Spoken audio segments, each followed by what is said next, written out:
Good morning, Mr. Secretary. Good morning, ladies and gentlemen. Thank you for being here today.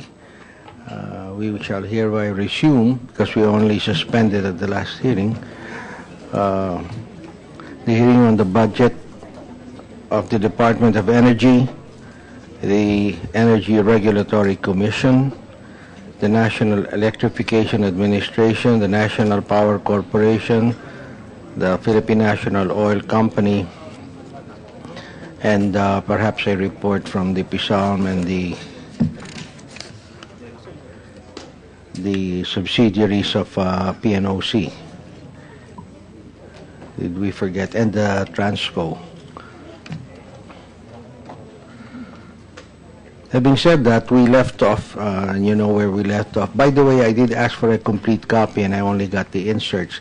See, the problem is you already bound, and I have to look for where to insert this because you did not put any pages on it.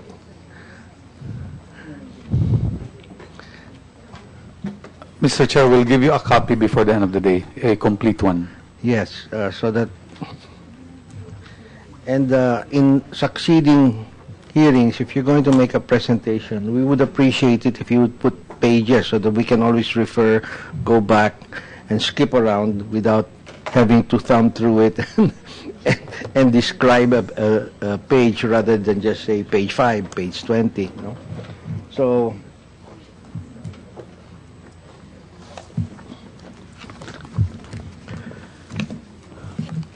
you still have to continue, right, with your last presentation, and we were in phase 2 of your presentation in the last part. That is correct, Mr. Chair. Again, I can't give the page because there's no pages here. Where will we be now? Why don't you flash on the board where we left off? Can you click on... hindi, no, from there. Saan kayo nag-left off, Patrick?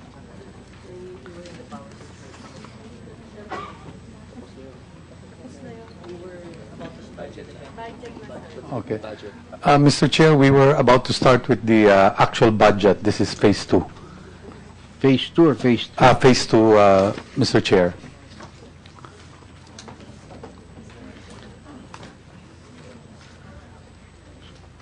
I'm looking at the PowerPoint. So we skipped thrust for 2015 then. Thrust for 2015. That's correct, Mr. Chair, because we left off from power supply demand outlook. And then after the thrust, we go to the actual budget for DOE. What's that?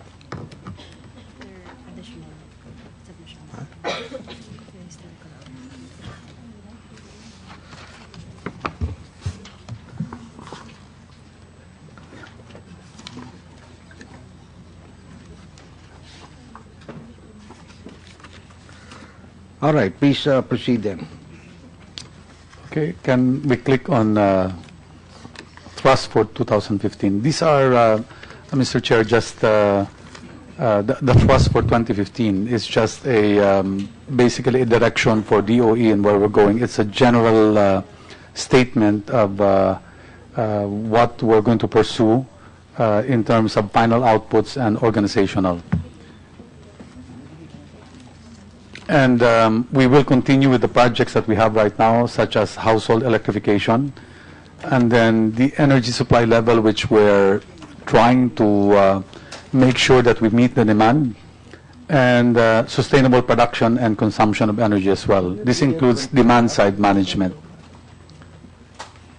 And on the final output, okay, the policies for the energy sector, long-term in nature and some of the short-term that we have to address. But we'd really like to focus on the long-term policies that we're putting in place. The promotion of energy sector innovations, and this focuses largely on demand-side management, energy conservation, and the regulatory services, which we're also dealing with ERC, on some of the You issues. mentioned demand-side management. I'd like to have a breakdown of all the recommendations that the Department of Energy is envisioning and how you're going to succeed in communicating that to the people, to the customer, and to the consumer, no? This is something that I've been trying to push for over 10 years. I hope we can get started on that, bring down our total demand, our aggregate demand. So can we have that? We will do so, Mr. Chair. All right. Go on, please. We go to the next phase, which is the actual budget.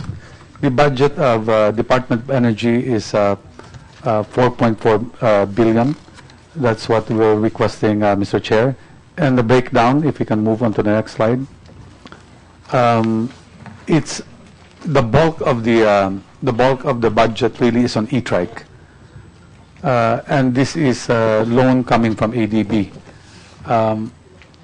Somebody mentioned before, because there was an e-trike budget for 2014 that was unused. Somebody asked before, Mr. Chair, where this went. This was not released by ADB because this is a loan. And until we actually push through with the project, okay, the bulk of the money remains with ADB. But speedily, it's the local government units that are the bottleneck here, right? The bottleneck, Mr. Chair, we have two. Number one, we had a failed bidding because the prices that we put in place was actually low and nobody met. We tried to negotiate, still we couldn't come up with the proper pricing. So the decision is to rebid it. But even if we did push through with the bidding and it was successful, our problem is again the LGU, because this is the first 3,000 e-trikes, the customers are mostly LGUs. And the problem we have with the LGUs is that they will not meet the requirements of land bank. And one of them, the most strict requirement, is the seal of good housekeeping, which a lot of the LGUs don't have. Even if they have the money and the borrowing capacity, they don't have the seal of good housekeeping. We're trying to negotiate with Department of Finance right now if we can actually take out the seal of good housekeeping, because that's keeping us from rolling this project. All right. I don't have any strong opinions on that. As long as they pay back. And pwede naman kunin sa kanyan is, what do they call it, the income tax era. So that can be deducted from their era. Go ahead, please. Our alternative here, Mr. Chair, is to deal with, if the LGU is not really viable as far as land bank is concerned, our next move is to actually deal with land bank accredited cooperatives in the localities, which also guarantees payment to some extent that is accredited by LBP. In the case of Boracay, it's actually the LGU pushing for it, and they're more than happy to actually finance it. But on the other hand, they have a very strong co-op which is saying we can do it ourselves. So it's a combination of co-ops and LGUs in various places. Can we go ahead? Move on to the next slide, please? I think this particular chart really defines where the money is going as far as the budget is concerned. The 2.5 billion basically is loan proceed. The actual, the special fund, okay, is actually, these are funds coming from other laws, okay. This is automatic appropriation, and then including What the are the taxes. sources of funds and what are the application of funds under Fund 151? Under Fund 151, do we have a breakdown of this so we can see them? About $500 million, Mr. Chair, 500 million here is actually for the taxes, for the e-trike. Taxes. This is the counterpart of the national government.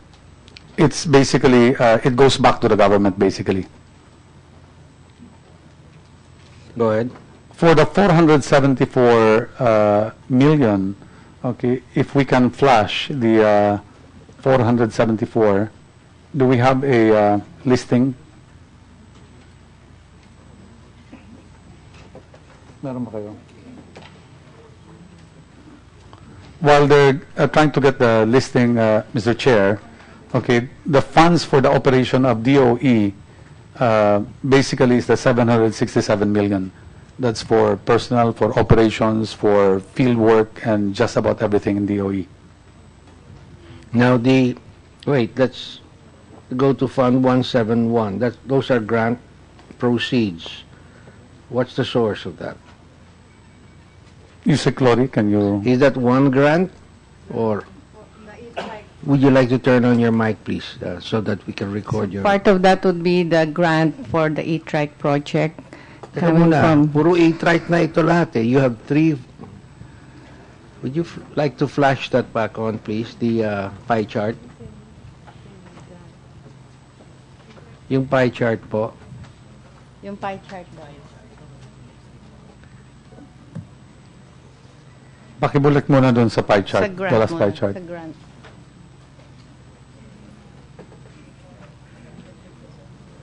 Yung pie chart. Puro E-Trike lang. Yung iba, ano.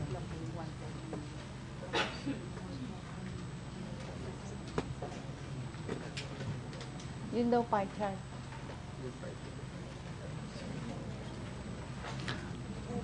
Ayun. Your Honor, the grant proceeds will be for the E-Trike project because the project Teka is muna, both, what is Fund 102?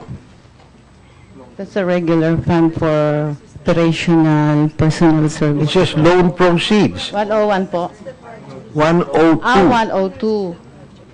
Yun po yung loan proceeds coming from ADB in connection with the E-Trike project. So Fund 102, Fund 171, Fund 151, you're saying that's practically all E-Trike? So yung pong grant proceeds fund 171 because the project is both loan and grant. Oh, all right. So the grant is 140 million, Opo. all of it. Yes po. This is a single grant for the E-Trike, Yes po. and the loan, this is a single loan for the E-Trike. For the E-Trike po. Now, when you pay, what's the principal amount of the loan? Sir, all in all, for the whole of 100,000 E-Trikes, it's 400 million US dollars. What would that be in pesos, since we're talking pesos? Peso. 22 billion. About 21 billion, Your Honor. 21 billion. We're going to order 21 billion pesos worth of E-Trikes. For 100,000 E-Trikes po. If the project pushes through. But it's two parts po eh. We're starting with E-Trikes and then another part of it would be other electric vehicles like e-bus or e-jeepneys. The entire 400 million dollars. Can I, Don't nod your head, ma'am. Just say yes or no. You have to verbalize it. Otherwise, we cannot record you when you nod your head. Your Honor, we have 400 million US dollars loan from ADB for electric vehicles. And we're starting off with electric tricycles. Take a look there, the loan proceeds. Will that be paid off in 8 years? How long will it take you to pay that off? Your utilization factor is low, so you're only going to use up 2.5 billion. Dalawa po yung this year. loan portion dyan eh. One coming from ADB, which is about 20 to 25 years to pay. And then the Clean Technology Fund loan is about 40, 45 years to pay. Okay. But here, this is utilization of funds. This is what you will spend. The source of funds is the ADB, and you're going to spend 2.5 billion. For the year. Proposed to spend 2.5 billion for 2015. 2015. When do you expect to spend the rest of the money? The rest of the 22 billion? Your Honor, it's a 5-year project. should have culminated, it's until 2017. 5-year project You until hope. 2017. 5 year until 2017. This is already the third year then, 2015. Technically po, but we haven't really rolled it off. So, it might even slide to another 2 years. Hindi po siya nakastart as Because it means projected. with the balance, you're going to have to spend 10 billion pesos a year in 2016 and in 2017 in order to use up the loan proceeds. Hopefully po, but then there is this colatilla po that after 20,000 e-trikes have been rolled off, and we will do an evaluation assessment whether it's worth pushing through, because as soon as the market has developed, we may not continue with this project anymore. So you just you leave it up to the commercial suppliers. Opo, Alright, if the private sector begins to take over, so that's the time for us to stop it. But this thing will only work if it is affordable. In other Yes, words, po. so you go backwards. How much can they afford a month, a tricycle driver? Then you go on. So 280,000 pesos per e-trike is not affordable. I mean, even if you break that down into just 10% a year, that's 28,000 a year already, no? Hindi mo mababayaran yan. Meron po kaming business model which shows that What will be the monthly payment of the tricycle driver that buys this? Your Honor, because Mr. Chair, we have actually a spreadsheet to show that. No, just give me the number. What will be the monthly payment? Number na lang, monthly. You either know your numbers or you don't. it's a daily payment po of about... No, it's not How much? 500 K. Hindi, it's not 500. Bring out yung spreadsheet. Papakita la lang po namin yung... Sabihin na nyo.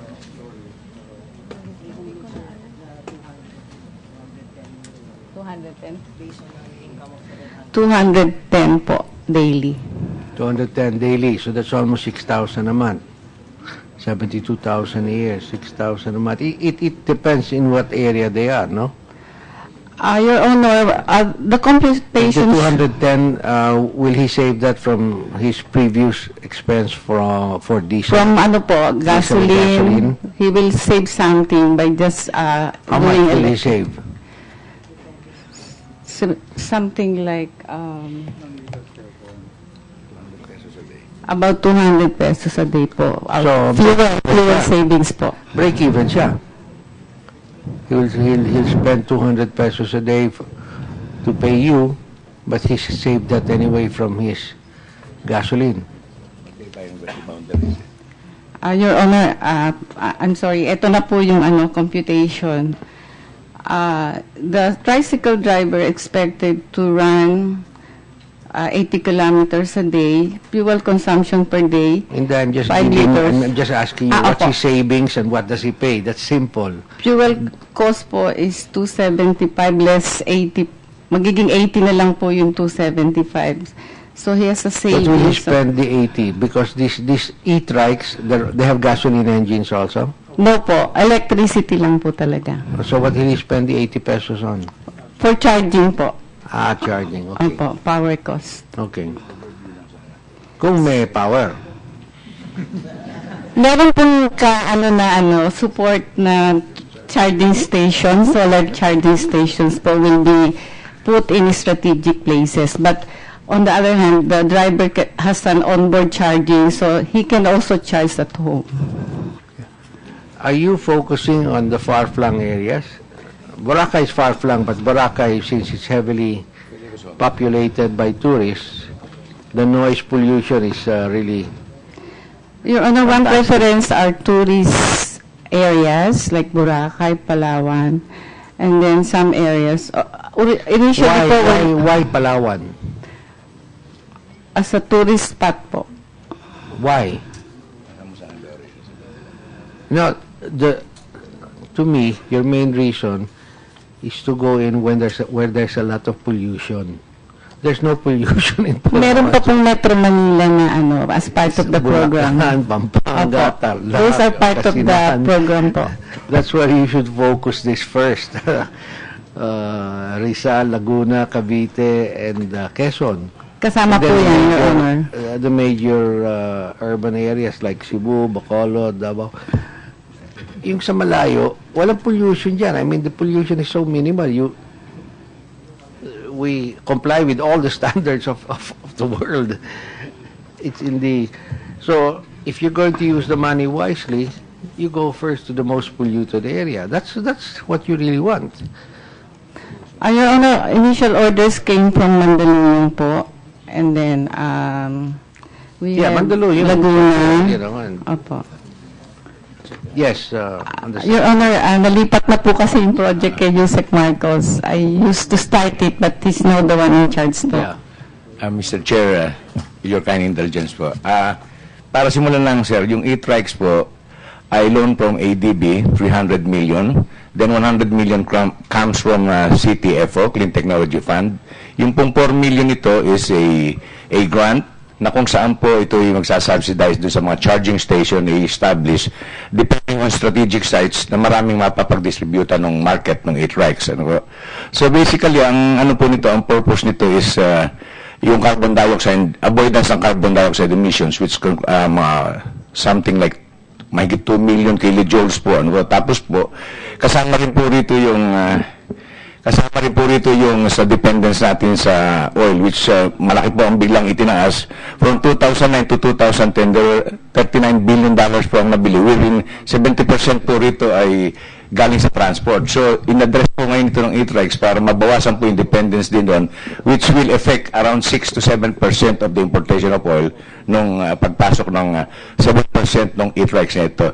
At ang e-trikes po na ito, revisit namin yung market captivity, yung captivity po ng market nito. Minodified po namin from LGUs, kasama na rin po natin itatap dito as proposed yung local cooperatives, at kasama na rin po rito yung revisiting ng mga state universities and colleges, kasama rin po rito yung sa CSR, Corporate Social Responsibility, ng mga power plants, na kung saan ay endorse din po namin yung e-trikes doon sa kanilang mga planta, at kasama rin din po rito yung growth, yung mga tourism growth. So this is somewhat modified in ano na po ng revisit at redevelop namin. You know, we used to discuss this with Rene Almendras in 2011, 2012.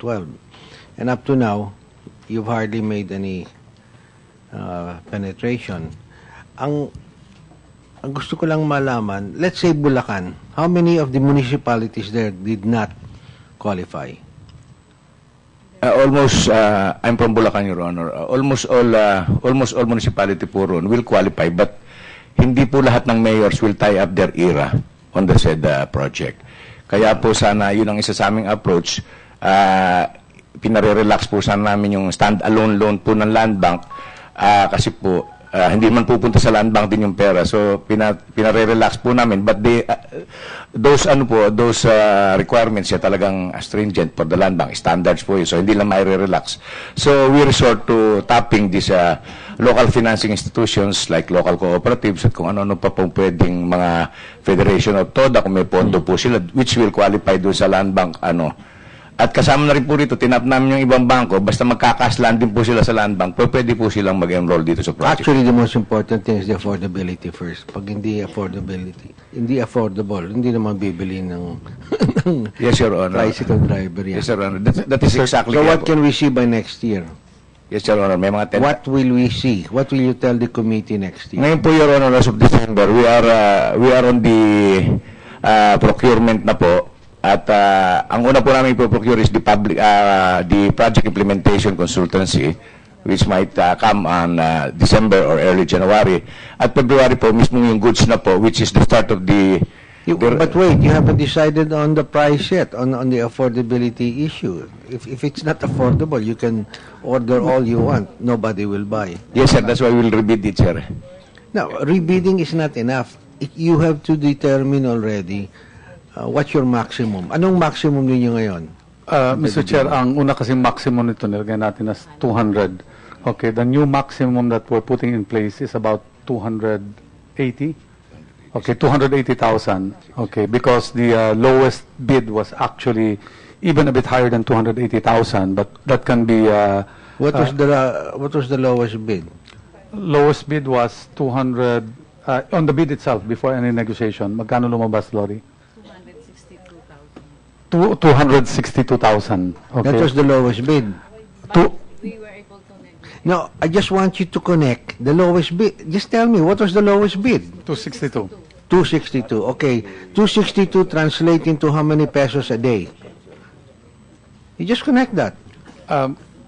Mr. Chair, can I share with you the ones in the, because I agree with you that we can put focus on tourism, we can put focus on all these places. No, but- Mr. Secretary, I have a pending question. 262,000 translates into how many pesos a day that will be paid by the driver? This is where we have the data, Mr. Chair. Just give me one number. 225 pesos per day. The drivers agree to that? They are paying right now a boundary of 150. Okay, and To the owner of the tricycle. to the owner of the tricycle. So in effect, the boundary type here, because we have to compare boundary and boundary. It's 225 against 150.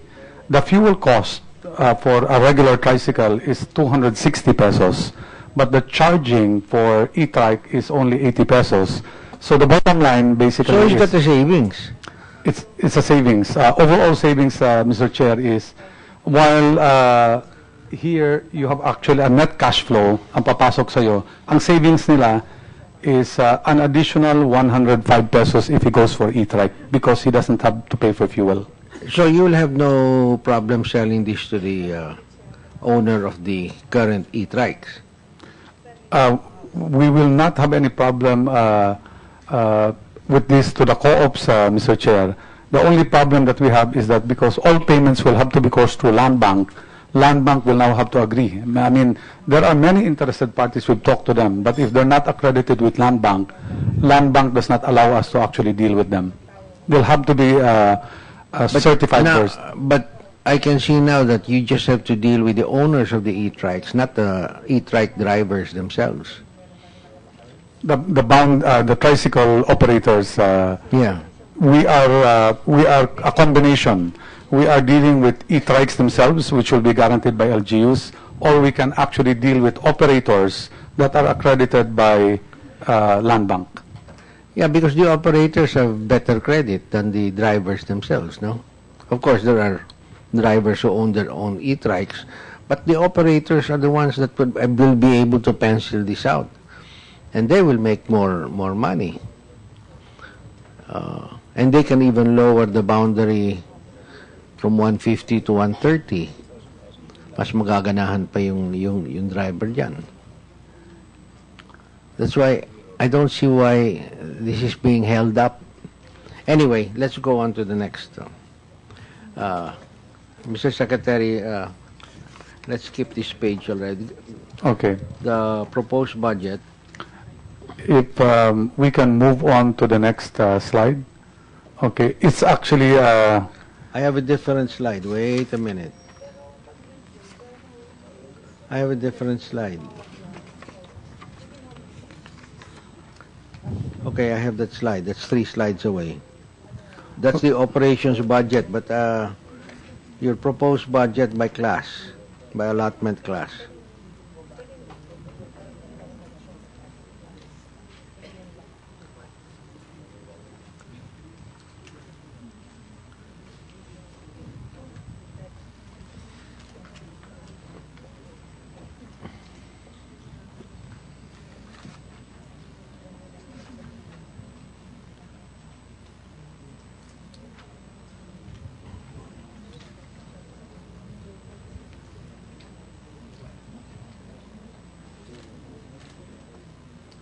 They're looking at each other. Okay, that's the one.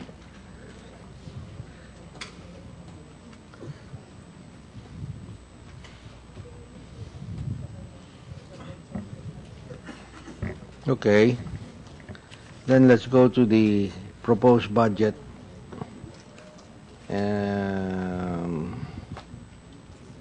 I don't know. It just says total proposed budget. Go to the next slide. You Next have, slide, please. Yun. Can you explain this to me, Mr. Secretary? projects.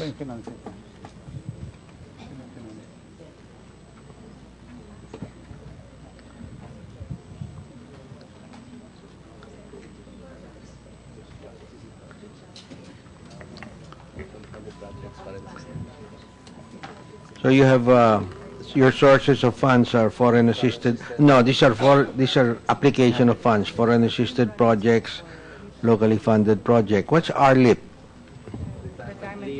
Retirement. Retirement, life insurance, GAAS. What's GAAS?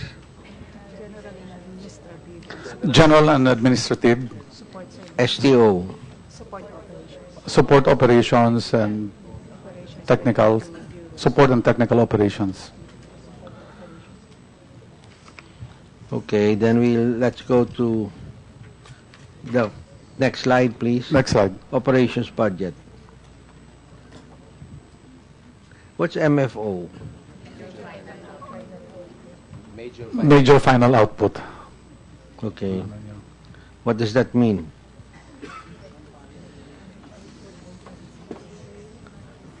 This is just for the operations budget. Yes, the operations. Okay.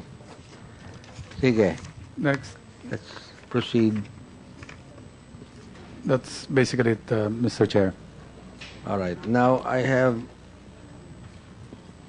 active service contracts in Luzon. This would probably fall under PNOC.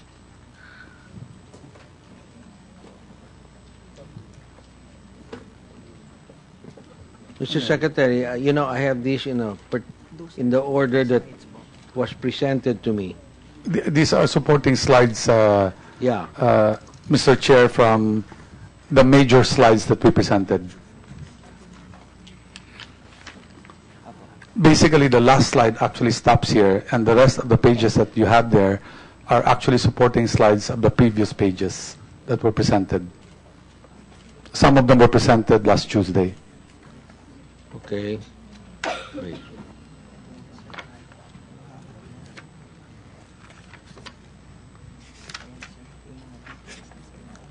Ito.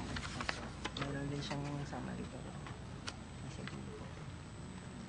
Kasi yung mga RE contracts, sa Parcoa.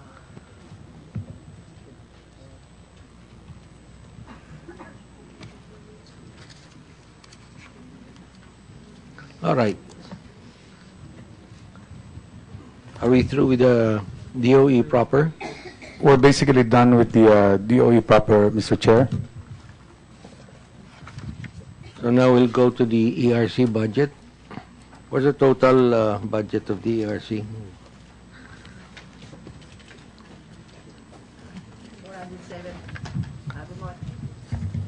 Good morning, Mr. Good morning. Mr. Chair.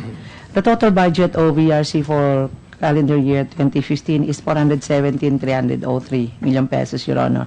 That will include 117? 417,303, which will include the budget for our building, Your Honor. For 207,300. If we will exclude the building, the budget for ERC is 218,803.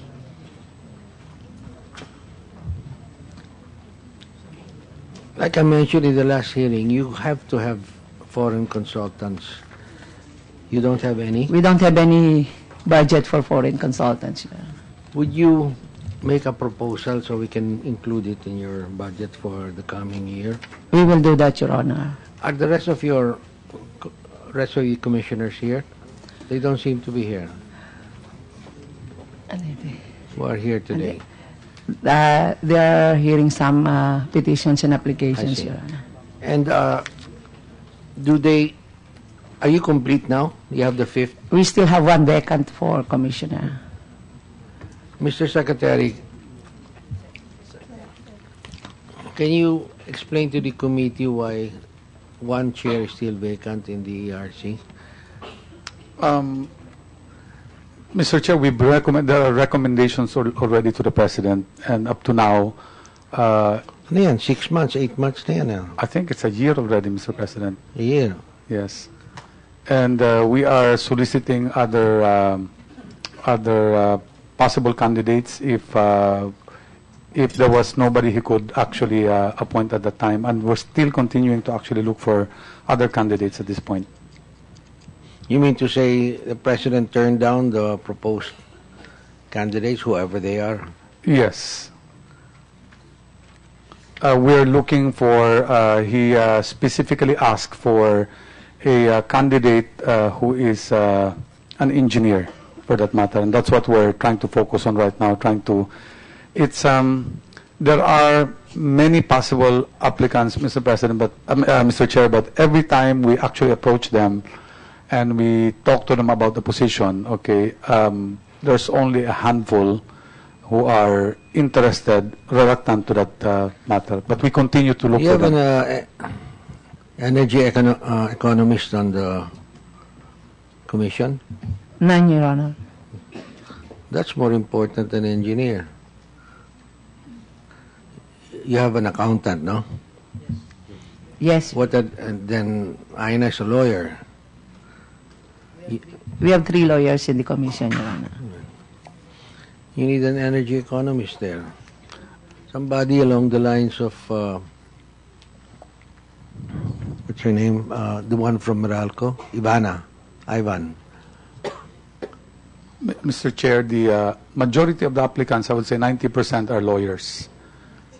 And perhaps this is the reason why the President is also trying to get more choices other than a set of lawyers. I agree with the engineer, but I think we need an energy economist there. Nino is there. Why don't you put him on the commission? We made already a recommendation to Nino, Your Honor, but no, Nino is not lucky enough. Okay, so next would be the NEA.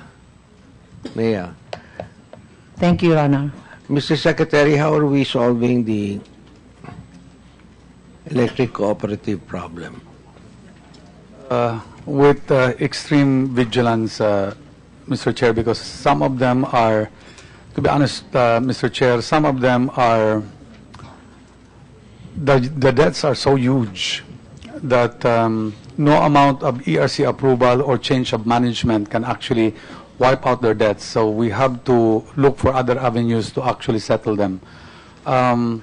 In the case, the latest one that we've actually settled, or not really settled, but we participated in trying to settle is La Sureco. You didn't settle that. You just fired the manager, but you still haven't collected, di ba? We have not collected, but I think You will not be able to collect. no. You know, in 2001, when we passed the IPIRA, I included a provision bringing down to zero. We forgave all the debts of the cooperatives. And so these are debts that just were incurred since IPIRA. Siniro na sila, di ba?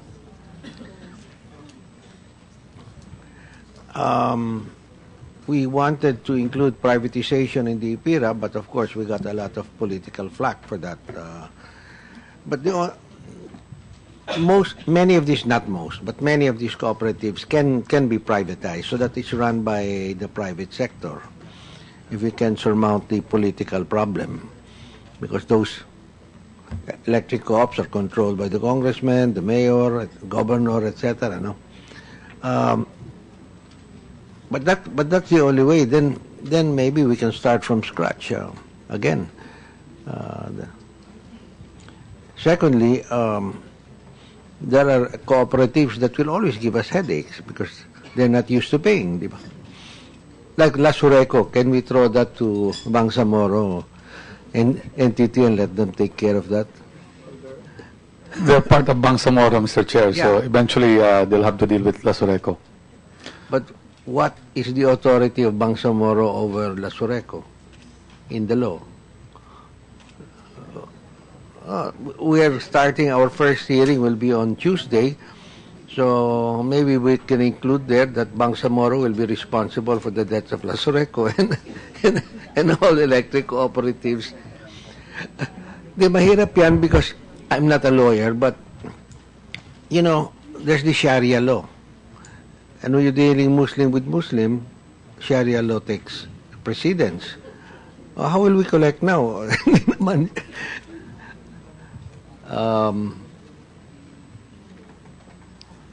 Now, just in revenue per month, Edith, revenue per month, how many percent of the total sales of electricity in the entire country is consumed by the cooperatives that have a lousy history of paying or not paying?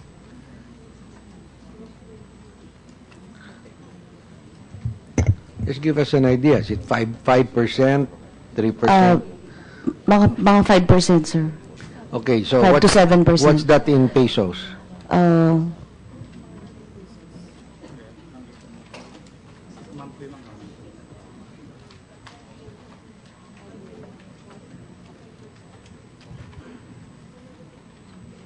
5%, sir, in terms of 10 million pesos. Oh, that's not much. Because, sir, if we try to look at the what we categorize as ailing 10 co-ops, million pesos a month? yes, sir, 120 million a year? No. for La Sureco. No, I'm talking about all the bad debt cooperatives. Speedily, what are the bad debt cooperatives? These cooperatives, sir, would be the ARM, ECs, which All of the RMECs. So you're talking about Suluta, Witawi, Basilan, Maguindanao, and Lanao Sur. so total saan to sa utang sa atin? No. Sa loans lang to. Sa utang po sa niya is 856 million Hindi. for Listen to me. Listen to my question, Edith. I'm trying to get an idea of the total sales of electricity in this country.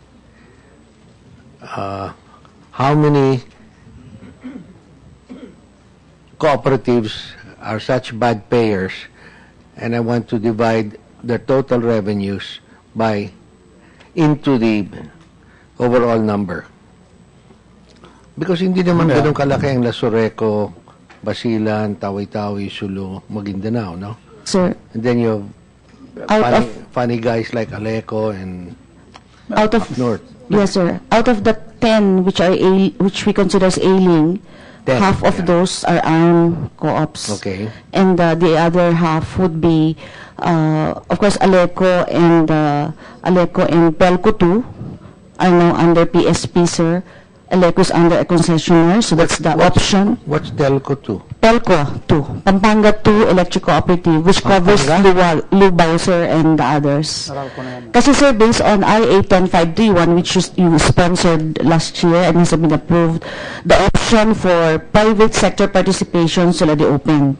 So, those cooperatives which wouldn't be able to really support their operations can now be provided with the options like investment management contract, then concession, then joint venture, and then management contracting only. So this one is open now, sir. And two cooperatives already took care of that. So Pelco 2 is investment management contract with Comstec, which is a partner of Meralco. And in the case of Aleco, it chose to a referendum yung concession po with San Miguel Ito lang, Corporation. aside from Telco and Aleco, are there any other electric cooperatives in the Visayas and Mindanao and in Luzon? Yes, sir. In the case po of You Luzon, mentioned 10, 5, 2, so 3. Who are those 3? North Samelco of Visayas, Northern Samar, sir. Saan yan? Northern Northern Samar of Katarman. Katarman. And then we have po Kasureco, Camarines Sur, 3 of Iriga. Oh. And Pelco 3, Pampanga 3 of Apalit. Dalawa sa Pampanga, ha? Opo. Wonder why. Malaki ba? Bali, sir, malaki yung Pelco 2 at saka yung Pelco 3. So, What is malaki? Give me a universe.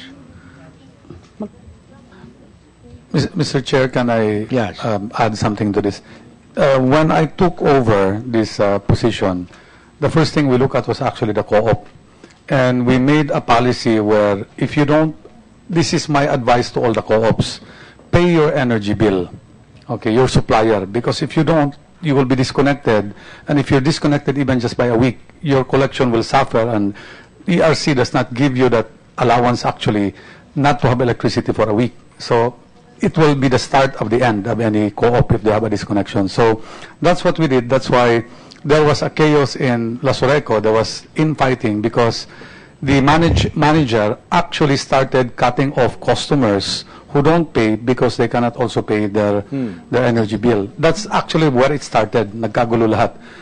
So right now, actually, ang hindi lang talaga nagbabayad ng, for example, in Lasoreco, they're only paying 1 million a month for energy bill to PISAM, when in fact, ang consumption nila is around 12 million. And then in the case of Magelco, it's almost the same. Konti lang ang binabayad. Pero the good thing is that Lasoreco noon was actually probably consuming about 36 million. They've also tapered down their consumption because they cannot afford to pay. These two areas, Magelco and Lasoreco, ito ang pinakamalaking hindi binabayaran. Pero in the case of Aleco, for example, nagbabayad sila or siniseto lang San Miguel. In the case of Abra, they're always threatened by abuitis for disconnection, but at the last hour, they're able to pay. That's why in terms of unpaid, pagdating sa monthly, it's really not that big. But ang problema na lang talaga dito is Magelco and Lasoreco. The rest are, they know they're going to be disconnected if they don't pay. Casoreco, for example, they were disconnected, basically, so they paid right away. So ang nangyari ngayon, yung energy bill are actually their first priority. And I told them, if you have a choice between paying a supplier and energy, pay energy.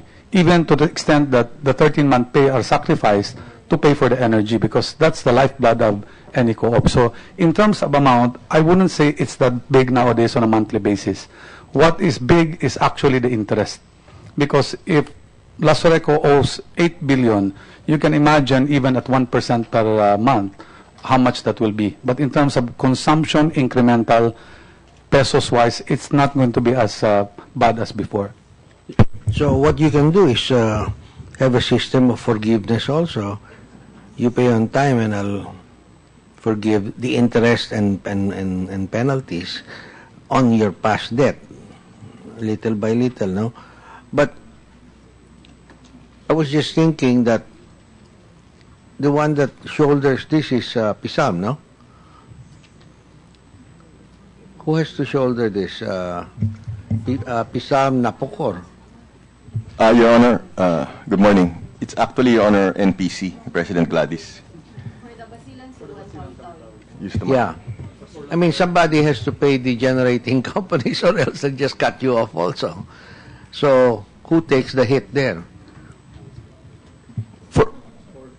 Your Honor, sorry, Secretary.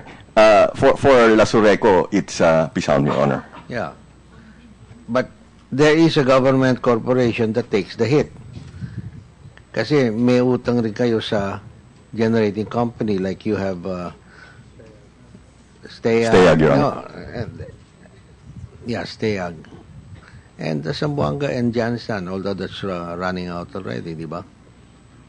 The 55 megawatts and the 100 megawatt diesel. Yeah. So, you're just going to take... Anyway, Mandy has a lot of money, so he's, he has an additional 62 billion. Anyway. All right. Anyway, the budget of NEA is more or less the same as last year, no? Unfortunately, it was reduced.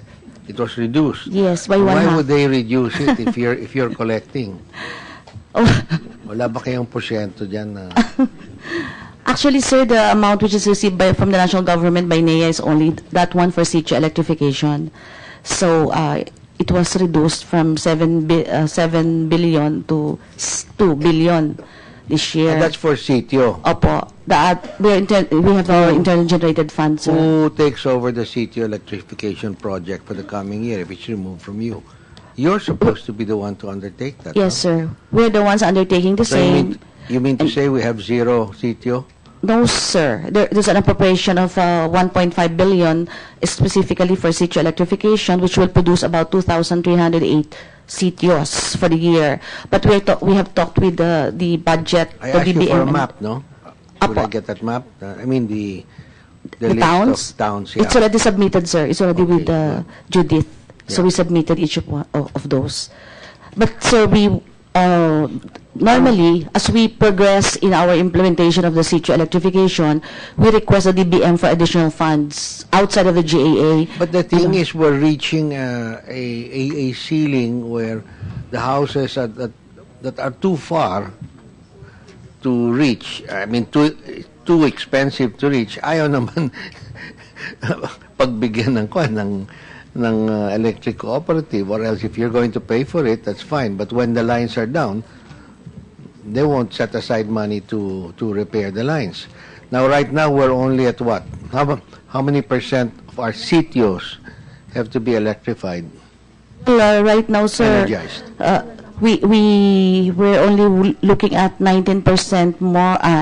For the sitios, Yeah. we have done 86%. So that we have a remaining 86 plus 19 is 14%. 104. No, sir. 19% is for the connections, because you are very interested with the connections. So we did also our review of the connections. Connection on what? What's your, House connections, sir.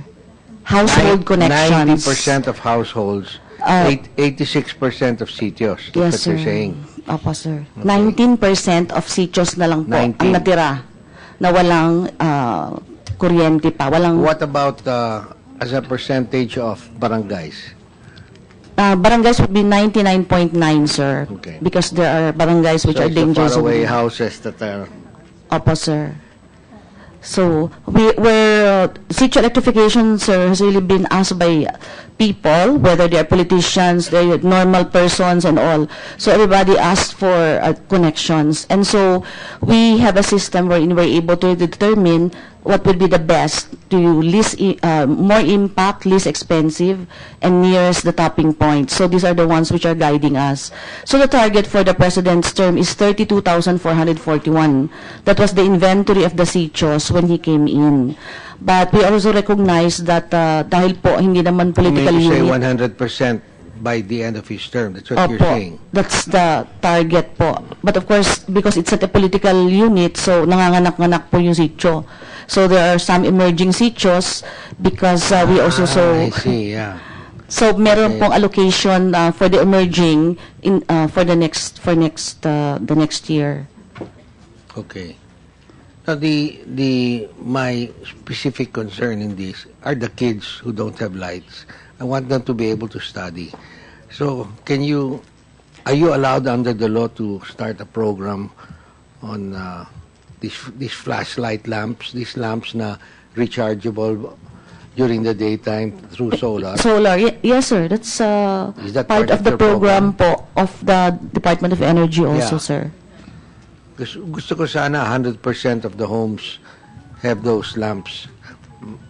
Kasi maski malayo sila, makakaaral yung mga bata sa gabi. I mean, sayang naman, as years go by, those kids are gonna fall further and further behind. Actually, sir, there is a testimony of that when we went up to the mountains, and the teacher in the evening, kasama po yung mga estudyante, said that the grades of the students have improved.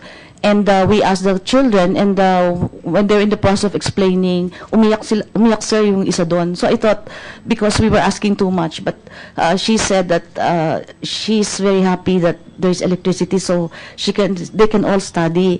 And yung mga uling na maiitim sa ilong nila, nawala na because of electricity. So it's really something which is being well appreciated, sir. And just like the economics of the e-trike, it will pay daw on what they spend on Petromax. Di ba? It's cheaper to use, kasi meron kwan yan installment plan naman yan di ba? So, I was hoping that the government can go 100% already. Every house would have at least a solar lamp to help the kids. Mahirap yung Petromax Mr. Chair, Can I Yes. add to that? Yes, please. Because the DOA is actually has a program, household electrification. It started with an 18,000 peso unit where you can connect your radio, your 18,000? 18,000, 15 to 18,000. Pero that unit, Mr. Chair, is actually, it involves lighting the entire house. You have two-way radios para sa mga barangay. You have cell phone charging. It's a comprehensive system for a household. Now, the problem that we have is basically when you replace the battery 3 years, 2 years later, they don't have the money, and they will not save. That's why we were using NGOs to actually help us organize the community. Otherwise, we're investing for 2 years and then mawawala na yan. However, there is, as you mentioned before, there are light na medyo portable, na parang flashlight, and this is only about 1,500, 1,200 pesos. We're now looking at this, and we're trying to consider them as disposable. Because pag naubos ang baterya in 2 years' time, for example, it will probably cost more to organize people to pay for the extra battery than to just buy a new one. So that's another parameter that we're putting in place na wala na kaming recovery dyan and just consider that as disposable. The only thing is they have to charge it. If walang sunlight, they don't. I don't know how they'll charge it. But let's start somewhere. They can go back to Petromax kung walang kwan. But yeah, we agree. We just have to make it so affordable for them that the choice becomes easy. Diba? If they otherwise, if you give them these big panels, yung 18,000, the line, what do they call this in economics? The middle class trap, the middle income trap. These people are just at the poverty level, and they'll sell the panel. Karong may magkakasakit lang sa pamilya, wala silang asset. So, ibebenta naman yung panel. So, we're back to where we started, you know. And that's going to be quite common as a matter of fact. But if it's just a small lamp, it's not easily saleable. and they can buy all over again. So, if the carrying cost of the lamp is what?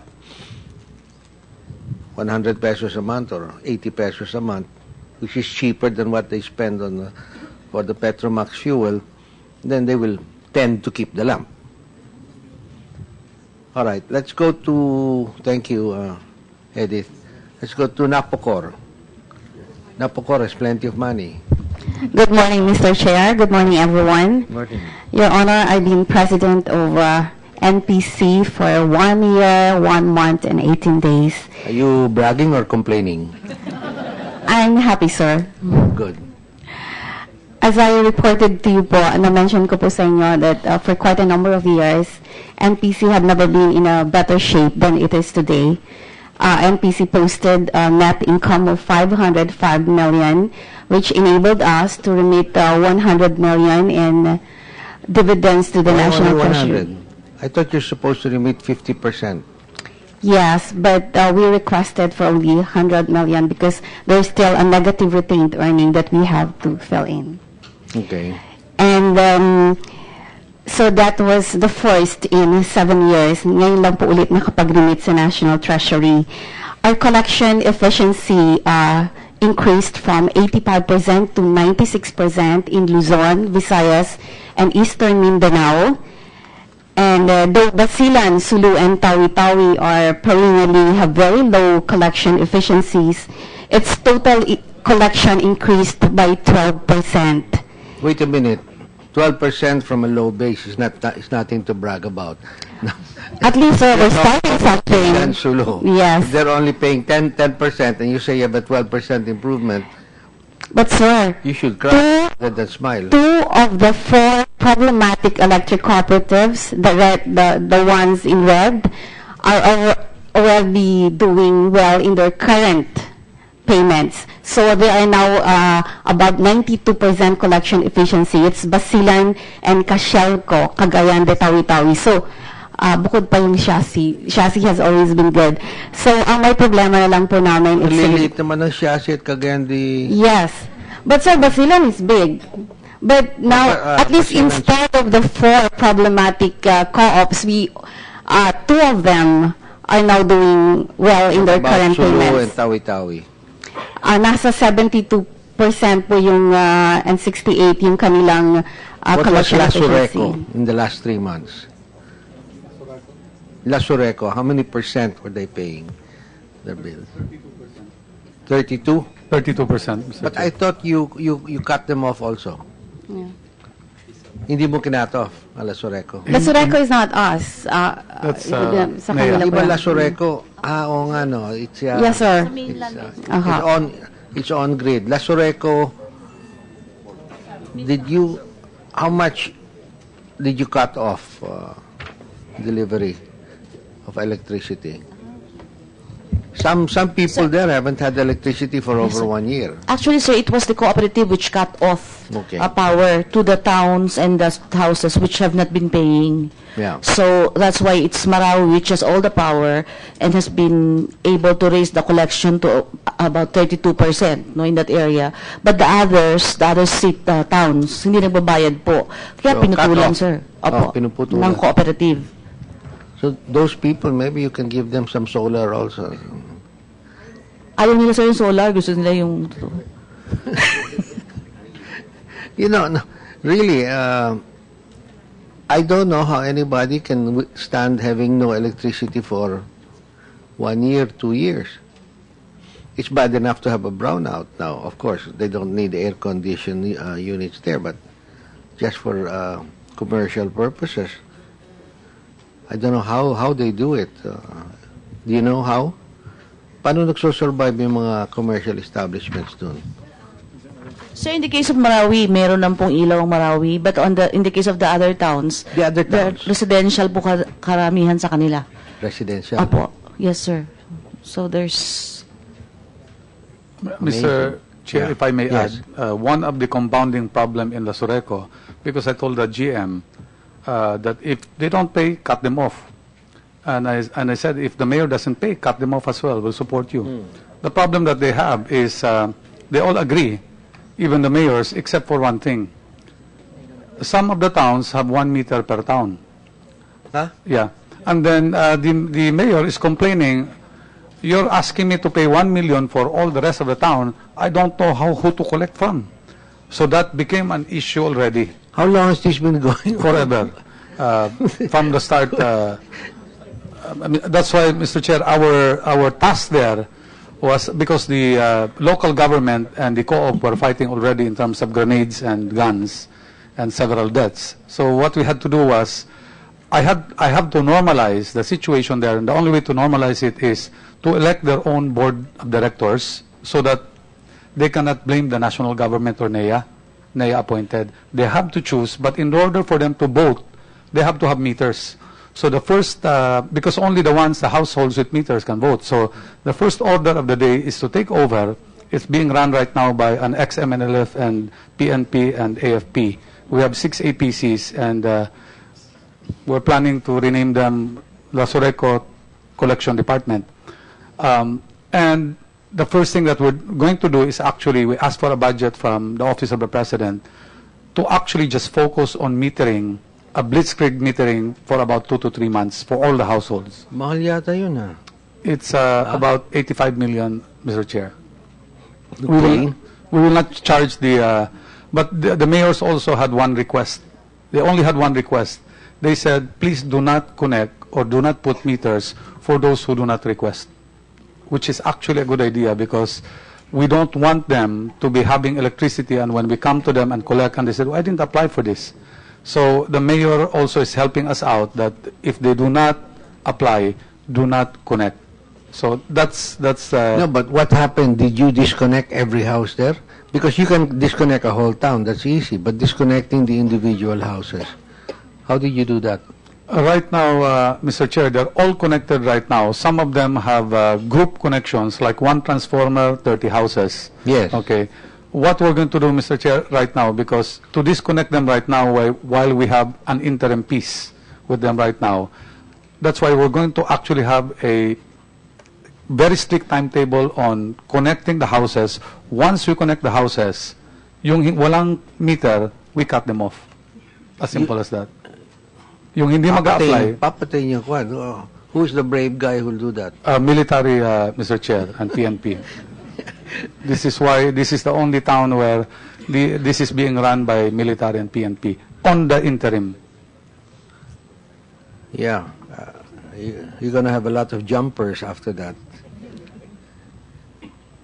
All right. What other report that Napocor want us to listen to? I wish we could go into detail, but that's you have so many SPUGs or off-grid islands. Yes. We leave it up to you just to get that going. But what's the average rate that you charge our customers there? About 7? 6 pesos, sir. We're still 7. Cheaper than Meralco. I don't think that's fair. No, actually, that's just the generation charge. We are charging the electric cooperatives, and that there's the universal charge. You charge that to the customers also? So about 13 pesos po yung... No, that's delivered. That includes the local utility. Yes, sir. Because our clients are the electric cooperatives. Yeah. About 41 electric cooperatives and 8 local government units. And we are still serving about 760,000 households. How much in 200 subsidy do you need this year? 2.6 billion. No, the UCME 9 billion in our estimate. Our requested budget is 17.2 billion, the DBM endorsed budget. Same as last year? Before was 16. Well, you have money, Mandy, for them? Good morning, Your Honor.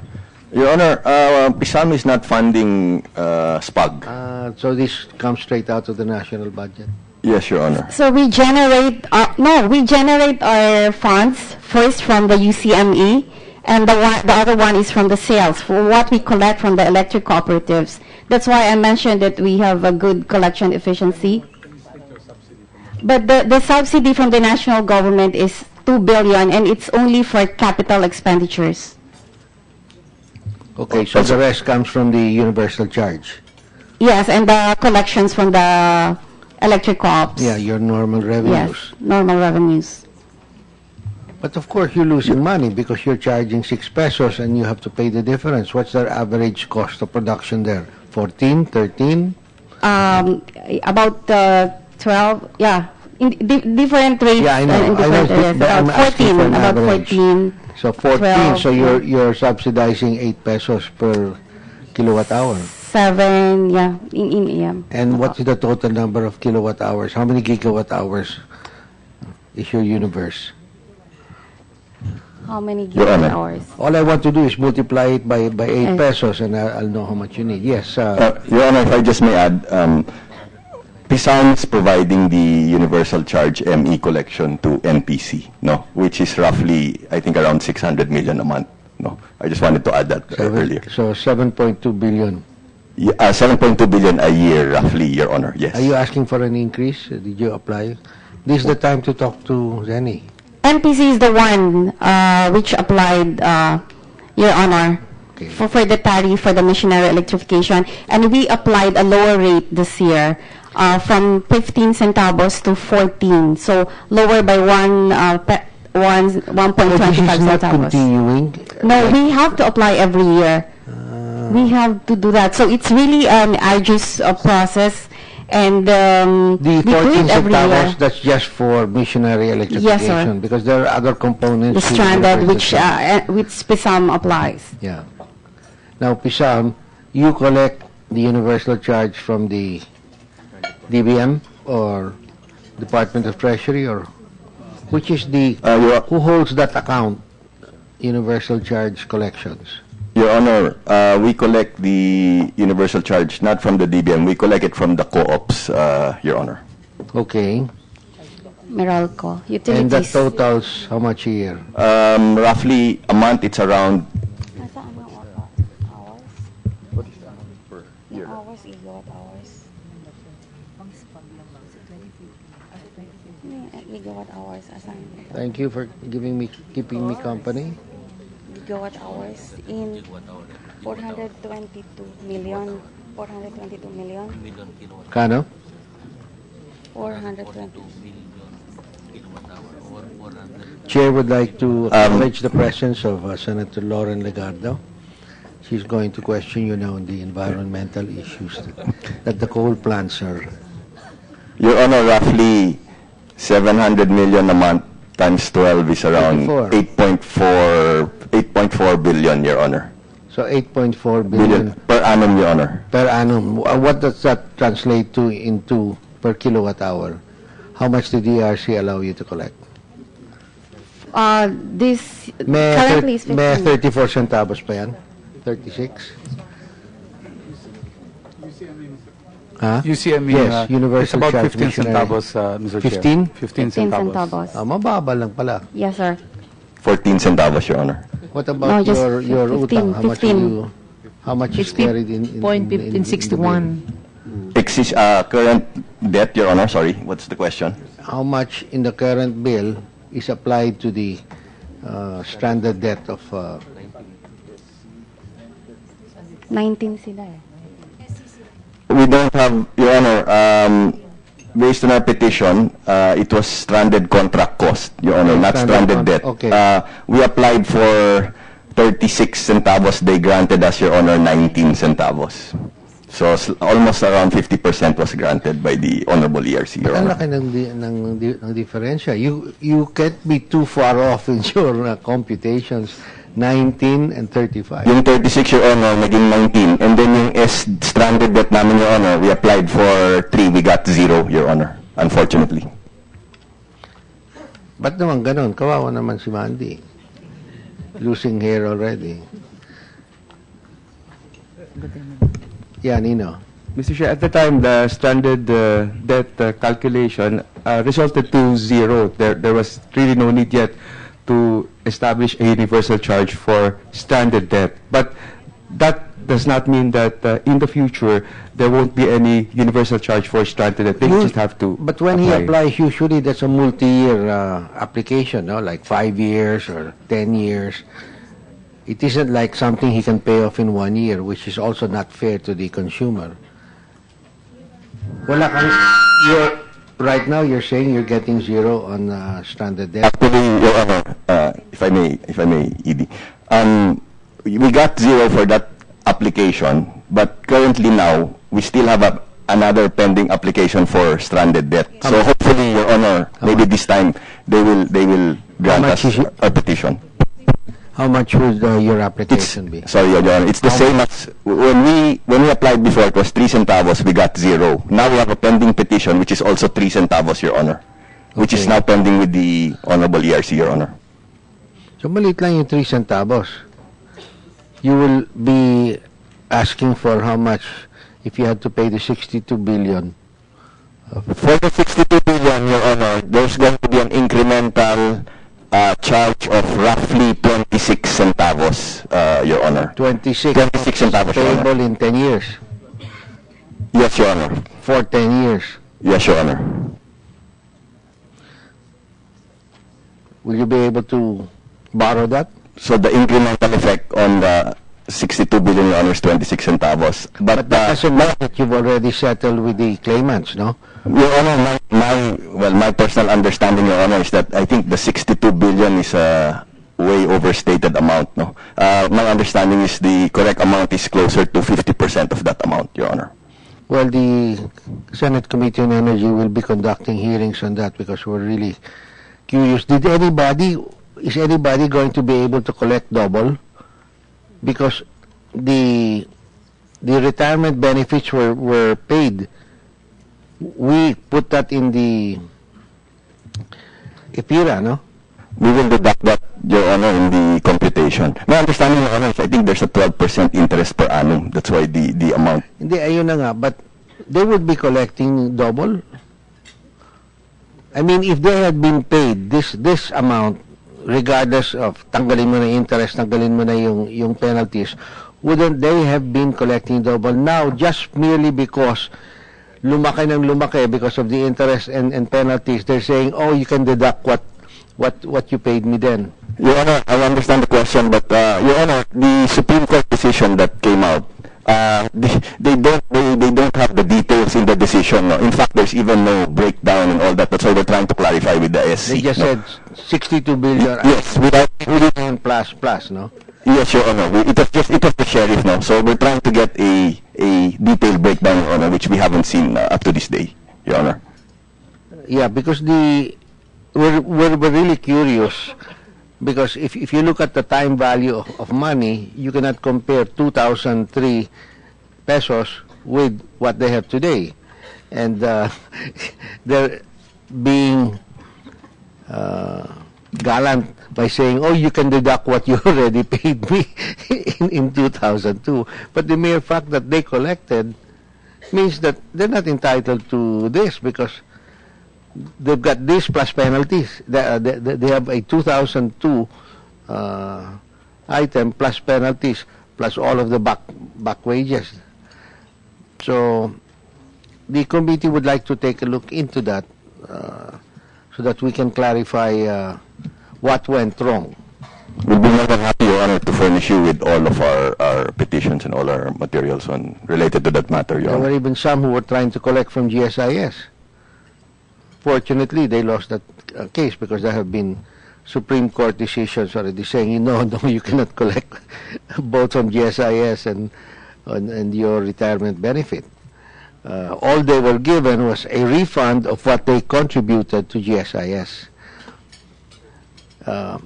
But in any case, yes, we will be conducting a hearing. There's something that got in the way, which is the application for exemption via Section 71 of the EPIRA. So we're telling you now, we'd like to inform you now, Mr. Secretary, that the Senate Energy Committee will conduct its first hearing 1 week from today on Thursday. I've canceled all my other budget hearings so we can focus on but the Senate, after that, will go on a 3-week break. Although I canceled my trip to Singapore so that I can spend the whole week here just running the numbers and conducting technical working groups hearing. Then we will have a second regular hearing when Senate reconvenes in October 20, Ben? In October 20. So that's where we are now, no? So, Pisam, does your balance sheet and income statement this year look different from last year? Basically, Your Honor, well, first I'd want to highlight we don't fall under the General Appropriations Act, Your Honor, no. I understand that. Our But budget. we hardly see you now, so we missed. But Your Honor, just to give you an idea, well, our budget for this year is roughly 169 billion as compared to 162 billion of last year, no. Now, the difference of 7 billion, we as you know, we also have outstanding maturities, no. Yeah. So it's basically the increase in our borrowing cost for the budget. So it's a slight, it's roughly, sorry, Your Honor, roughly 4.4 increase in our budget for this year compared to last year, Your Honor. But will you be able to collect advances on what is owed you from the sale of Transco? Well, Your Honor, we are... The concession fee, sorry, not the sale, but the concession fee of Transco and the sale on other... In fact, sorry, Your Honor. Go ahead. Well, as of last year, Your Honor, the debts of NGCP, Transco/NGCP, was roughly around 2.7 billion US dollars. No, last year they prepaid. They made a payment of roughly 1.5 billion US dollars. That was of July last year. So outstanding, Your Honor, is currently now 1.2 billion US dollars. No, That's it, Your Honor. All right, they're not going to pay it down further. There was a congressional hearing 2 weeks ago, Your Honor, and the Honorable Baby Arenas asked that if we could approach NGCP and ask them to if they were interested in prepaying the remaining 1.2 billion US dollars, no, which I have sounded off to them, but I have not gotten a response yet, Your Honor. Problem is interest rates are going up, so they're not going to be too attracted to that. Although I don't know what their comparables would be in the other markets in Asia. Anyway, let's see. All right, shall we go to, thank you to both Napocon and let's go to PNOC. PNOC with all these subsidiaries. Good morning, Your Honor. Good morning. Essentially, Your Honor, our budget is flat at 1.1 billion, same as last year with a small deduction.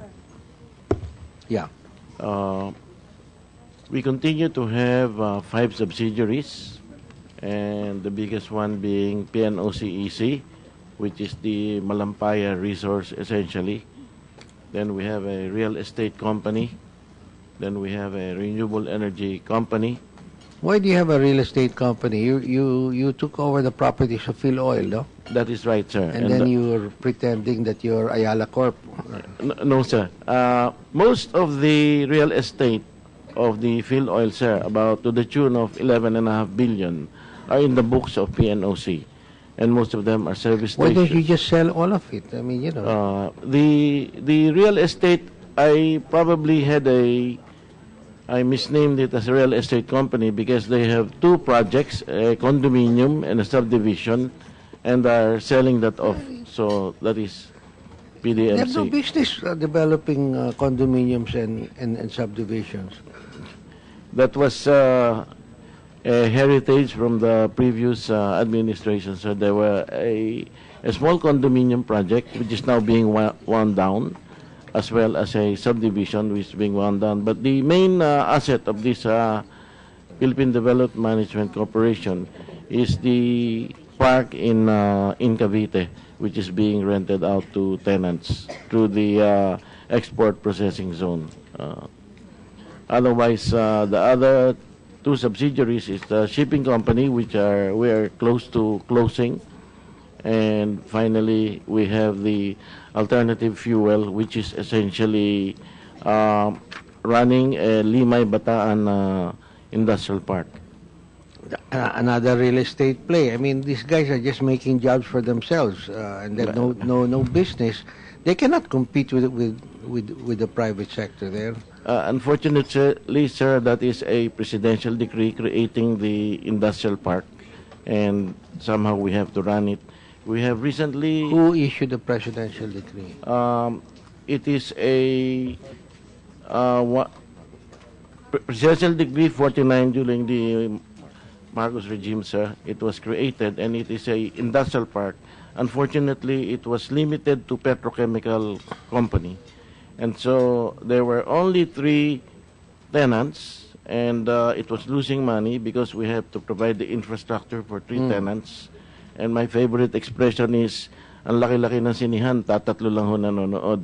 So, but we were able to amend this, and we have opened the industrial park to whatever is commercially viable to operate in the commercial park. If you don't know by now, for goodness sake, you had that proposal from that American, no? Yes, sir. Siegelman? Siegelman, sir. Yes. Well, he's in jail now, so... That is true. So what happened to that? What happened to that, sir? Is the proposal between AG&P and the industry? That is right, sir. That continues to be on, sir. They are supposed to put up a gas-fired plant to the tune of about 400 megawatts, and of course they're going to import LNG and so they have a regas station and also a storage facility. They call it the Energy City. We are just a landlord there, and they will pay. Yeah, well, but the guy whose idea it was is gone. That is right. You probably have to serve term in the we have United the president States. here, sir, and maybe he Who? could articulate that. Yes, Dante Canlas, sir. Yes, Dante. Mr. Chairman, after the departure of Mr. Joseph Siegelman from AG&P, he has been replaced by a new chairman for AG&P, but the vice chairman of AG&P was authorized by their board to negotiate with us on The new regarding chairman is that electricity. Cesar. Cesar Benaventura. But Augusto Gan, Cesar's there in a temporary capacity. You know, Yes. he's 84 years old. so now AG&P, after Augusto Gan, has formed a new special holding company, and it continues the Energy City project. Sino So tumutulak dito ngayon sa AG&P? Who's the... nobody in AG&P except Toby Gan. Oh. But Toby's a deal maker. He's a very No. intelligent deal maker, but he's not going to... so now we just signed with a special holding company a continuation of the Energy City project, and they paid us an advance of 1-year lease already. And the consortium, I understand, is being formed to run the Energy City project. Unless you tell me who's the lead guy, the entrepreneur who's willing to take the risk, I'm not going to believe you, because this was a big project that I didn't think would even take off. But Siegelman has got a reputation for being able to do these deals. It was only until Siegelman came along that AG&P got revived. AG&P has been wallowing for so many years, and that's already owned at that time, controlled by the DMCI group, who's also very entrepreneurial, no? But they couldn't really make AG&P work properly until Siegelman came along. But without a Siegelman there, I won't believe that they'll be able to make that gas project work. Yes. Mr. Chairman, we just have a non-disclosure agreement with this special purpose vehicle that signed the reservation for the land. But I can disclose to you some of the recent developments. But again, this will be unofficial. So you think that 400 megawatt gas plant is going to be 1,600, in fact. Yes. 1,600? Yes. When are you going to start building your Because- regasification? That's what I'm going to tell you. Who answered me one of the earlier hearings when I asked, where will you sell your gas? Okay. It's a complex that has both the LNG terminal, the power plants will be built, there will be regasification as well as storage. Yeah, you need a regas, no? But where will you sell your gas? 1,600 is huge. The power plant will be built there by the same company. But it's only 400 megawatts. You're going to have to entice other people to also build power plants, and I understand, this is what I was told, that you will build a pipeline, a submarine pipeline to Cavite. It's to part feed of Cavite. their master plan, Mr. Chairman. I can just, only because of the non-disclosure agreement, but I can just tell you Yeah. recent updates. We can talk privately then. After this hearing, maybe, Mr. Chairman. So what's your budget look like? Ours is, for this year, it's about 113 million pesos. What was your net profit? Yeah, we're able to turn it around last year. We were able to make a surplus of 2 million and declare the 1 million to the national government after losing for almost 17 years. Like I said, it didn't make sense for you guys to be existing. But walang tumutulak at saka walang nagpapump ng pera. So you cannot just say, I have the land, so I have a reason. I have a raison d'etre. No. And anyway, thank you, Mr. Canlas. Let's listen to renewables. Mr. Gatmaitan. Yes, I think we may have a slide about the projects that we have. No, just give it to me verbally. I can absorb it. Basically, at the moment, we have 10 service contracts, most of which are in hydro. These amount to about 144 megawatts solely being bidded out at the moment. There's a slide there, Mr. Chair, if you would like to refer to that. 144 megawatts to do what? From number 2 to number 11 is a total of 144. I can't read it because maybe we can start with number 1. The first project which we have is Maibarara Geothermal. Can we go down to the list, please? That's supposed to be coming online. It already did, Mr. Chair, last February. Yeah. This is a 20 megawatt plant in somewhere in Mount Makiling, and this is in partnership with Petro Energy and TransAsia. PNOC Renewables has a 10% share. What are the assets first? Wait, let me interrupt you. What are the assets of PNOC Renewable? We have barely around 1 billion in assets. No, I'm not talking about cash. I'm talking about actual on-the-ground assets like service contracts. Well, yes, we have the following service contracts. We have 650 million in cash divided in short-term and long-term notes.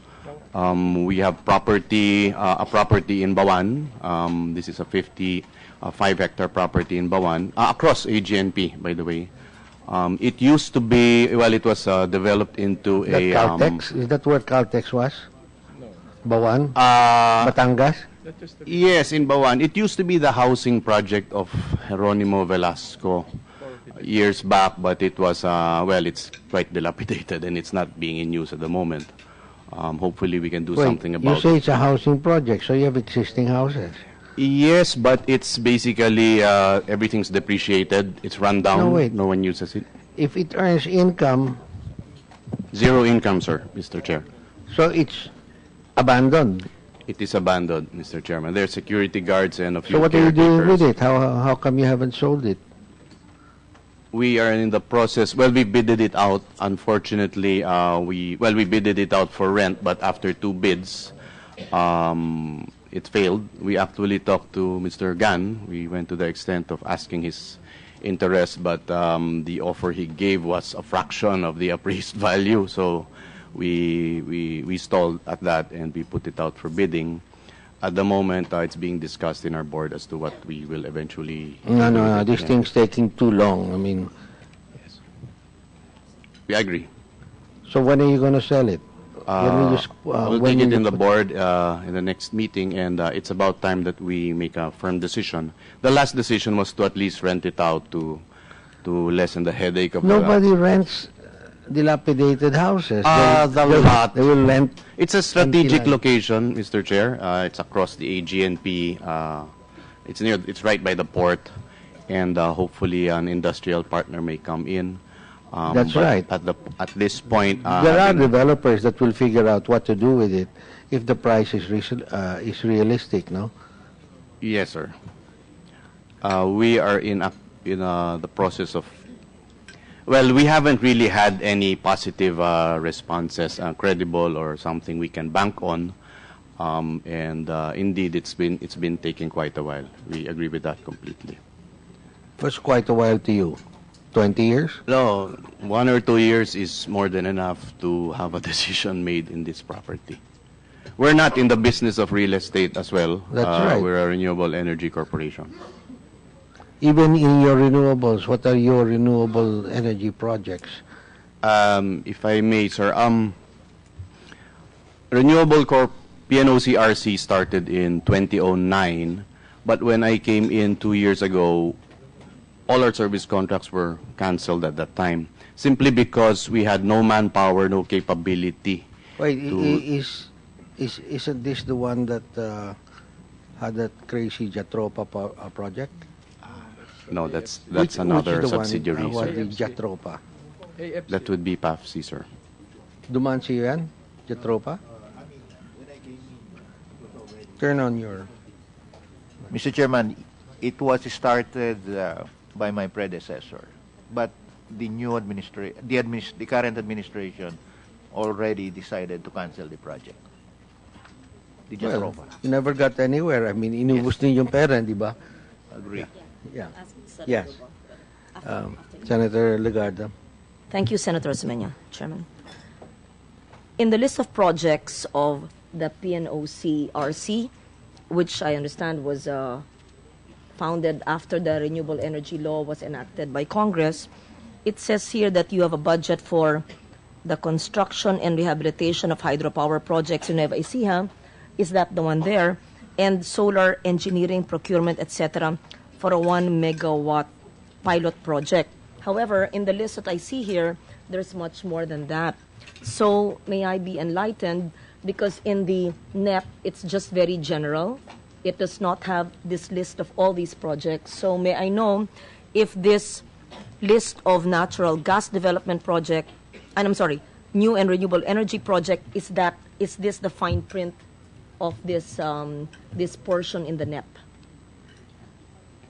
Let me just go through it. Actually, the list you're referring to, I believe you're referring to a 1 megawatt hydro plant in Rizal. And No, it's just, give me the book. I'm not sure exactly to what list you're referring to. If you'd like, I can present what we have now and you can compare it to your list. In the National Expenditure Program, in the NEP, it just says here, under projects, under number 3, it says new and renewable energy project, construction in Nueva Ecija, and solar project, etc., 1 megawatt. It does not actually state what it is. Oh, I see. That's an Yes. upcoming project in Nueva Ecija, if I may enlighten you on the background of And this. is this different? May I know It's where not does this included belong? there. These are the one you're referring to is a new project which will come in 2015. We just had our groundbreaking last month. May I know this list of projects you have on your slide are your ongoing projects? Yes, ma'am. And the one you have on page 251 of the NEP, are those for 2015? I believe so. Unfortunately, I don't have a copy of what you have, but what you are referring to, the 1 megawatt project, is an ongoing project which will be commissioned in 2015. Yes. Could you kindly give the committee just an idea of the renewable energy projects that you have? Yes, ma'am. Starting with hydro, perhaps in solar, just so that we are educated on how the law that we enacted 5 years ago is being implemented by the PNOC-RC. Yes, ma'am. Basically, after the renewable energy law was made in 2008, our chairman, we set up the PNOC Renewable Corporation in 2009. At that time, we were awarded by then Secretary Reyes 8 service contracts. They are right there from number 2 to 11. Actually, we were awarded 11, but we narrowed it down to 8 because of feasibility study issues. And unfortunately, from 2009 to 2012, we really had a skeleton workforce. There were less than 10 employees at RC, and to do projects such as these, which involve these projects alone, these 8 projects alone amount to over 16 billion pesos worth, and quite an amount of technical, legal, financial issues. So we just couldn't do it. And when we came in at 2012. The first thing we did was to define our position, and we just decided that we cannot compete with the private sector, first and foremost. We are here Can we just stop basically at that? to... If admittedly government or the PNOC-RC cannot compete with the private sector, so may I know what is the purpose of your existence? Yes, ma'am. And just to kindly clarify all these projects, because we in government sometimes are very defeatist. We always say, hindi ating kaya, we don't have the resources, we don't have the people. So perhaps let us not waste the time of this committee to be apologetic over why we fail in Jetropa, as Senator Osmeña has mentioned, why we cannot implement RE, why we only have 10 people. I would like to see the good. Actually, in there's what a light RC at the has end done. of the Yes, tunnel I'd like here. to see. If you can see number 1, we were able to commission 20 megawatts just last February. As our chair mentioned, the Maibarara geothermal project is a partnership wherein government only has a 10% share, was somehow able to facilitate the development of 20 megawatts. And this is the first geothermal plant which has been commissioned since the RE law was made. And it's a far cry from what we were able to do in the 1980s when geothermal really put us up all the way to number 2 in the world. And we stalled from there, and hopefully we can somehow make a comeback with these types of projects with a private sector. We believe that That's fully operational. it's fully operational. It will generate over 700 million in the first year, and come next year in 2016, we're looking at around 1 billion. And hopefully, it can be expanded with another 10 megawatts for a total of 30 megawatts 3 years from now. I'm interested in Leyte Solar in Palo, Leyte. May I know that service agreement you have there? How many megawatts is that? Is it operational? And was it affected by Yolanda? No, it was not affected by Yolanda. It hasn't started yet, basically. This was in the middle of this year when as a private partner wanted some assistance from RC in order to go through the... It's a foreign investor, it's an FDI, hopefully, and they wanted a partnership with the local government and to sort of facilitate and ensure that they go on the right track. Unfortunately, there's been some financial issues, and then there's been some negotiation, so to speak. But the service contract is still active, and if they are able to iron out the financial side on their end, then by all means, PNOC RC is here to continue and do whatever we can. Similar to what... Yeah, what is the role of PNOC RC? Well, let me give an example. We were able to... Well, I don't want to use the word facilitate, but that's what we did. At a certain point in time, after hundreds of service contracts were given out... No, I'm referring to this latest solar. Prior to this, it took quite a while to get service contracts, and that was the frustration of the private sector investors, local and foreign. And with the Office of the Secretary focusing on this issue, we were able to expedite this application, and they were able to get their service contract in about 45 days, which is quite, well, it was quite unheard of in terms of, in the last few years, it never happened. So they are very grateful for that. And we feel that if we do have the support of the Secretary and the renewable energy group in the DOE, then we feel that many of these projects can easily be done because really the only link between the supply and demand, I feel in RC is the government and the bureaucracy. I ask this because I'm actually inspired, and I would encourage, especially in Yolanda affected areas, in many LGUs. That's why if you could tell us in simple terms, in the quickest possible time, the formula of how, let's say, this latest solar, so that other LGUs or municipalities can actually do it if it is indeed successful, if you think it should be encouraged. And that is my question. For example, Cotabato, Magpet Hydro, let's say PUP, just here in Metro Manila. So, and the solar farm in New Pilas Baños, we would like to see, are these on track? What is the participation or the assistance that PNOC has done? Yes. Is it a foreign investor? Yeah. Is it, let's say in PUP, is it just the university that's doing it? So that this can be encouraged perhaps in the sector of education. It can, insofar as PUP is concerned, it can be encouraged insofar as the LGUs are concerned, with Palo as an example, as a model. Many of our actions have been under the guidance of Secretary Petilla, and I believe it would be good to expound on this. Mr. Chair, if I may. I did question RC before about their existence, okay, and why they should continue to exist, okay, and there were calls for RC to be abolished just like our shipping, and we actually went through the entire process of vetting out, okay, the role of RC, because you're duplicating, in a sense, the private sector. If the private sector can do it, okay, why should we be there?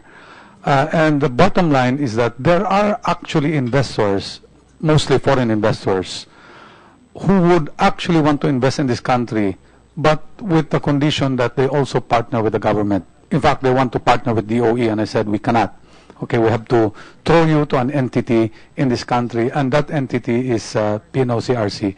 So really the role of RC right now is more of facilitating partners. Like in my Barawa, they're 10% owner. Most of the work actually went into the private sector, but they want a level of comfort that they have a government partner in place. So that is the reason why they actually exist, even though sometimes some of their, I have to be honest with you at this point, that some of their service contracts are actually due for revocation in a sense. But this being a government and there is government interest, because we also select the service contracts, which are sometimes nobody's interested on some areas. RC comes in and they actually market it with partners coming in. So that's basically the role at this point. See, so it's clear now. Thank you for that, Secretary. So it's merely facilitation of requirements, government contracts for expeditious processing. But PNO-RC is not an investor in the project. They don't actually manage the project insofar, let's say, of solar. They don't import the solar panels. They don't actually install it. They don't actually have the engineers who are competent to install it and actually run it. No. It is merely facilitation of paperwork. Is that what I understand it to be? I would like to believe that it's facilitation, but at times the investors are also seeking for assistance, okay, in terms of technical know-how, and whatever PNOCRC can give, they basically provide them. But as a general sense, okay, it's actually a partnership and a comfort level for investors to come into this country, that they're partnering with the government. So how would you quantify the percentage that PNORC would own if their participation is just facilitating the paperwork in government?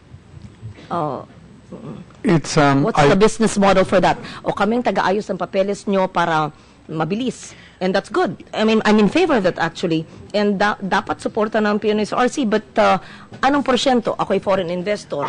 Gusto ko mag-invest sa isang LGU. Wala akong kilala. Mas komportable ako. Local government ang kapartner ko. At saka ang PNORC. Very good. Wala akong kilalang pribadong sektor. Maglalagay ako ng pondo. Ako lahat. Pero ikaw taga-ayos ng papeles. Ano ngayon ang porsyentong pag-aari ng PNORC? 5%, 10% sa konseptong ganon at sa trabaho nila na taga-facilitate ng mga dokumento? Usually it's about 10%. Yes, ideally it's 10%. Ideal 10%. And if they can do free carry, ibig sabihin walang ilalabas ang gobyerno, even better. But in some cases, yung iba naman sinasabi nila, no, we want you to put in money as well on this investment. If I may add, ma'am, we also want to, we cannot really fix it at 10% because many of these projects have their own unique situations. No, for example, there's a project upcoming, the 1 megawatt project in Rizal. That's a project which is a partnership with NIA, with National Irrigation. And this is along the NIA canals itself where we will put in small, these are mini hydro installations, and that would be 100% RC. However, if a private company would like to come in and enjoy the benefits of a small project such as this, then by all means, we have the option to entertain all these offers. No? Also, aside from this, aside from the engagement with NIA, we've also engaged with the NDC, who will infuse 50%, in this case 45 million, in this project. If I may also add, we've also engaged with talks with the NEA to, if you can see, number 14 is Magpet Hydro. There's over 120 co-ops, as you may know, and many of these co-ops would also like to participate in ownership, in equity, and hopefully somehow in our own small way we can alleviate the collection problems or have certain models which can be looked up to by other co-ops and hopefully do our own little contribution in this. Do you actually have your own engineers, your own technical people, your installers? We do have engineers, some of whom are from EDC, they privatized and some came back. But definitely all these projects have to have some monitoring. We have to do our due diligence. Of course, we'd like to keep our team as lean as possible. There's less than 30 of us, and we're engaged in, this is almost $500 million worth of projects and possibly many more. So we would like to at least have a team which can do solar, wind, and hydro in the technical part of this. Yeah. In UP Los Baños, for example, is there an existing solar farm? No, it is. UP Los Baños, we just had a NOAA agreement, a system-wide NOAA with President Fred Pascual last month. Basically, UP tried to engage in solar projects, but they've just completely failed, only because they're in the business of education, and so they wanted an arm or a partner to help them, because they do have quite a lot of potential, not only in solar, but they do have some hydro, they do have water rights, not only in Los Baños, but also in Mindanao, and of course in all the UP campuses. And this is just this happens to be the first project, because somewhere in UP Los Baños, in the Erie area, it used to be a farm. I think they were planting corn, and they just never pushed through with the project, so it's just idle land, and they wanted to make the most out of this, because they do have the UP Renewable Center. And unfortunately, fortunately for us, they wanted some assistance and technical. You will actually generate 6 megawatts. Yes, that property. definitely. When will it be finished? And when Well, hopefully within next year, because the good thing about solar, unlike hydro, which takes 2 to 3 years, well, realistically 3 or more, within a year for a project of, well, in this case, 10 megawatts is not a huge project. It will take less than a year to get this done. So I would like to see an ocular within 6 months, if you claim that you can finish it within the year, a 6 megawatt solar farm in UP Los Baños. I frequent the area. I would be very inspired to see in my alma mater. I hope, Yes. I hope that what you're saying, all of Well, going to I'd monitor. say, As we less sit than- here next year, Senator Osmeña, less than a year lahat yan, sige, from the sinasabi nyo, financial. gagawin nyo, tignan natin.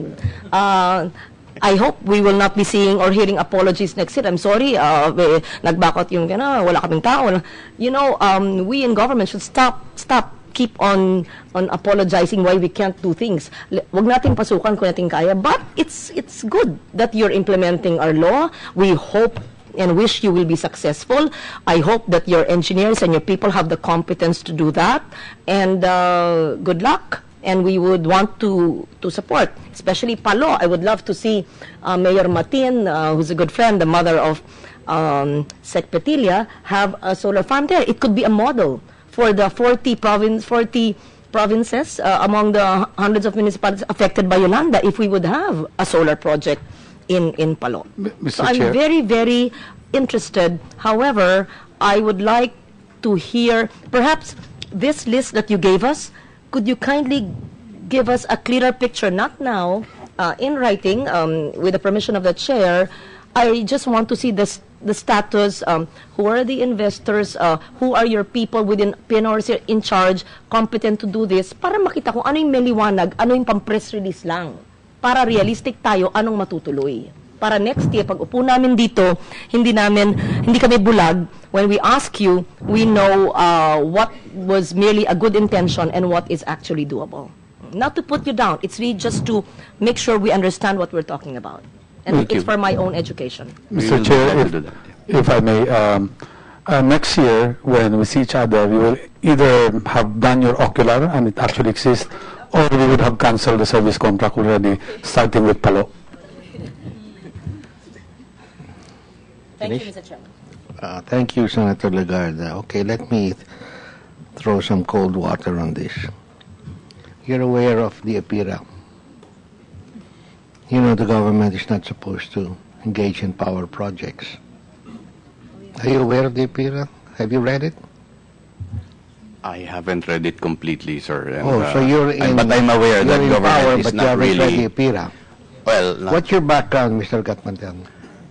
sir, I'm from the private sector before I was appointed. I have a Obviously, but business. what is your background in the private sector? What did you used to do? I was in the printing industry.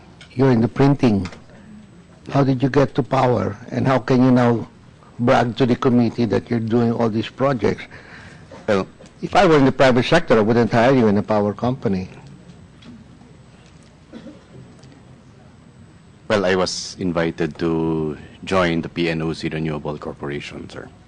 When were you invited? How long have you been there? This was in sometime in 2012, Mr. Chairman. 2012. So you're really stretching yourself, and you're making the committee believe that you can do all these things. Where in the private, we have many companies in the private sector that have been undertaking all this. Then I see an amount of 150 million for a solar project. The PIRA does not allow the government to engage in power generation. We already promised the private sector that we would not compete with them. And I don't see anything in the background of PNOC-RC that will even give me confidence that if you were a private company, I would invest with you.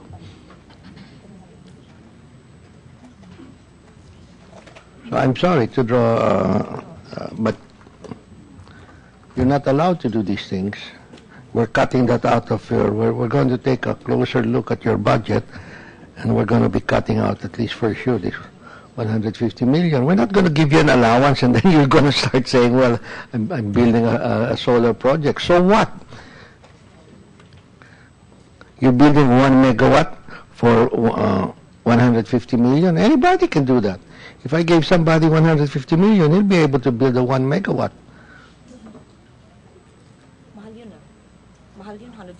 That's over $3 million a megawatt. That's why solar doesn't make money. It has to have a fit rate of 9 pesos and 68 centavos per kilowatt hour. And they have to, the government has given them so many sweeteners, but it's still very expensive for us. So we will get back to you, Mr. Gatmaitan, but you better read the law. No, don't just nod your head. Yes, Mr. Chair. And at the next hearing, if I may just make a correction, sir. The 1 megawatt project, which is there, is only for, not for 150 million. It's for 88 million, for 90 million actually. The report of our LBRMO says that of the 439 million capital renewable corporation solar, no wait.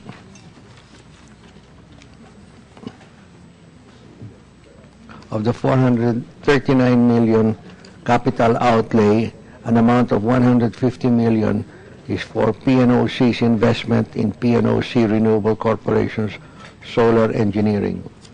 Actually, the 150 million was set aside not for only one project. This evolved from the original plan to put up solar panels in academic institutions, and there is, Secretary, Mr. Secretary, there you have a renewable arm in the Department of Energy, right? Aside from the RC. So what's this overlap for? As far as we're concerned, Mr. Chair, the REMBI is, we take care more of giving service contracts, evaluating, canceling if we have to. It's an evaluation of the projects rather than actually developing or pursuing any projects for that matter.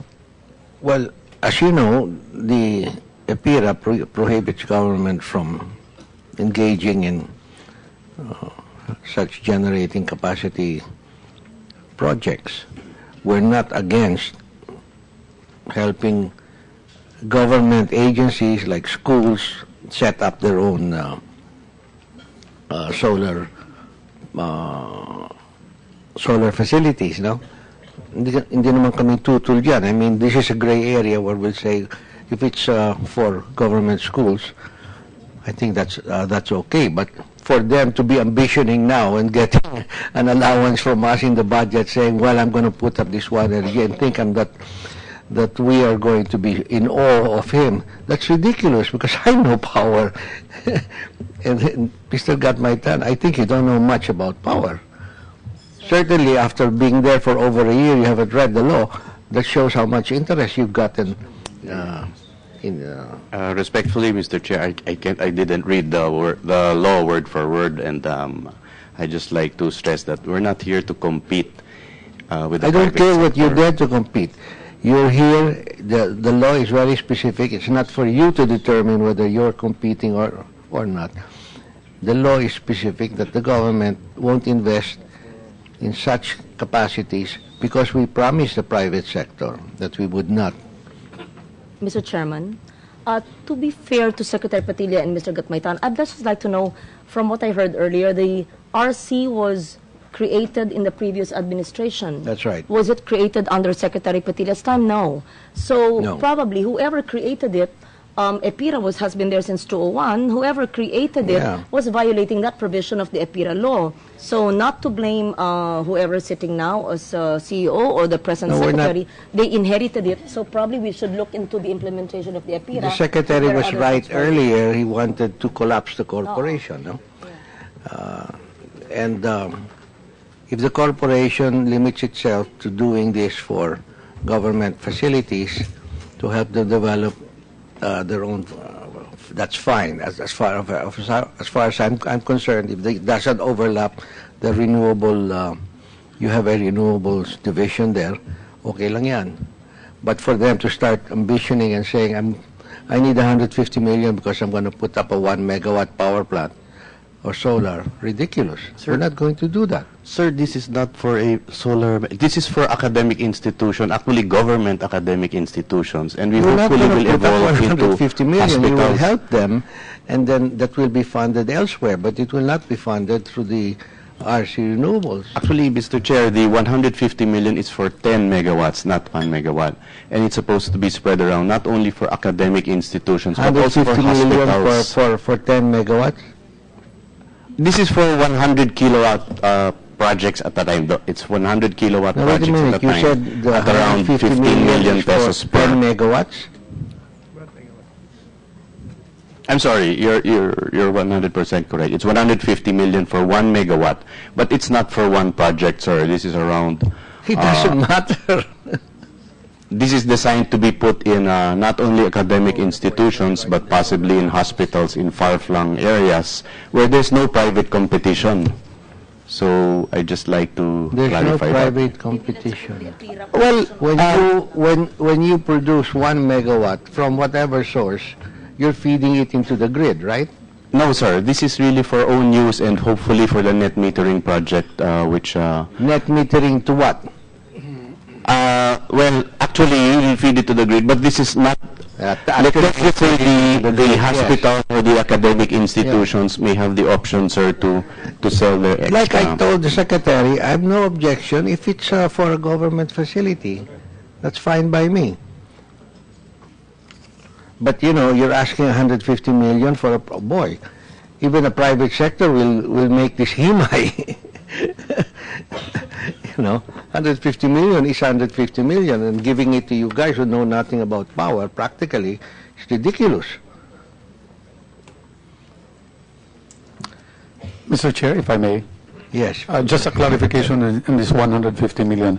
Actually, the 150 million, okay, 100 to 150 million was actually originally a project where we go to a school and we tell them that we're going to install solar panels in chunks of 100 kilowatts because that's the limit of the net metering. And then the school said, how much are we going to pay? It's not going to cost you anything on capital. So is this free? We told them no.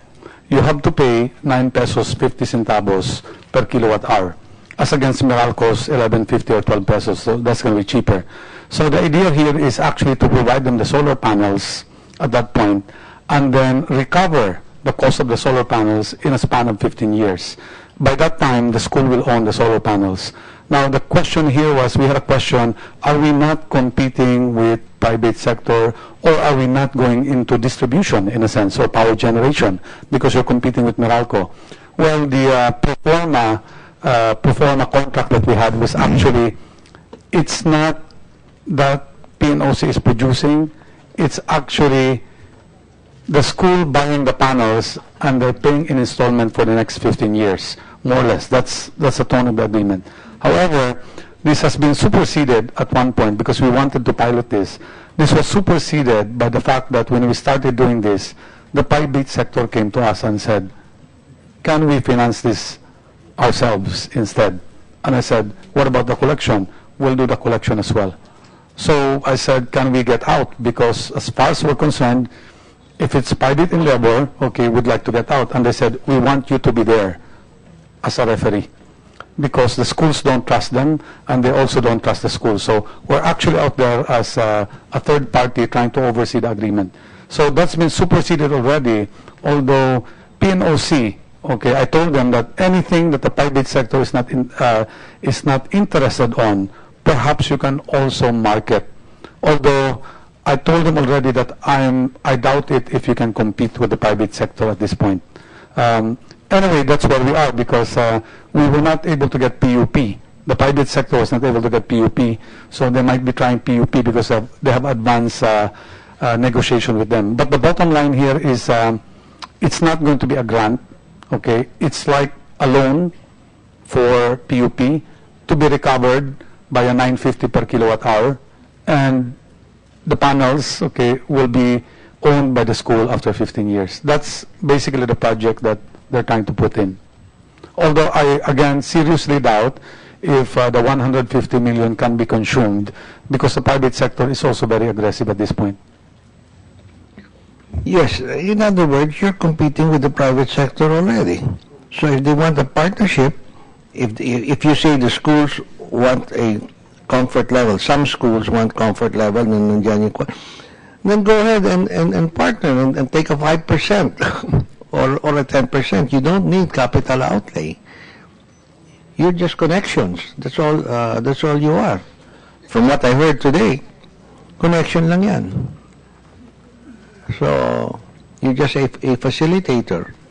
But the private sector is there. They're coming. Even the little guys are coming in with their panels, etc. So you're competing with the private sector in putting up the panels. And we don't want to see that, because we want to encourage them to come in some more, because it will bring down the prices for solar installations. Why don't you draw up a proposal and give it to the Energy Committee,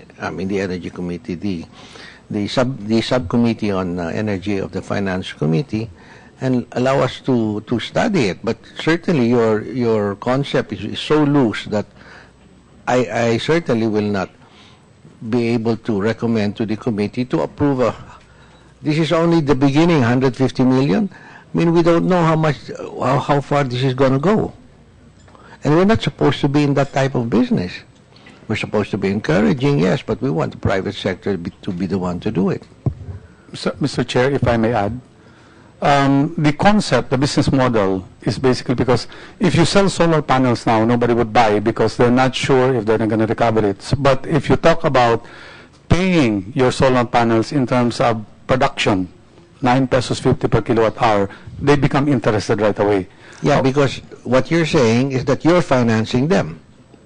That is correct. That's the 950. But if the private sector is willing to do it, why are you coming in? Exactly, Mr. Chair, because we went to La Consolacion, Sainsco, they were all fine, okay?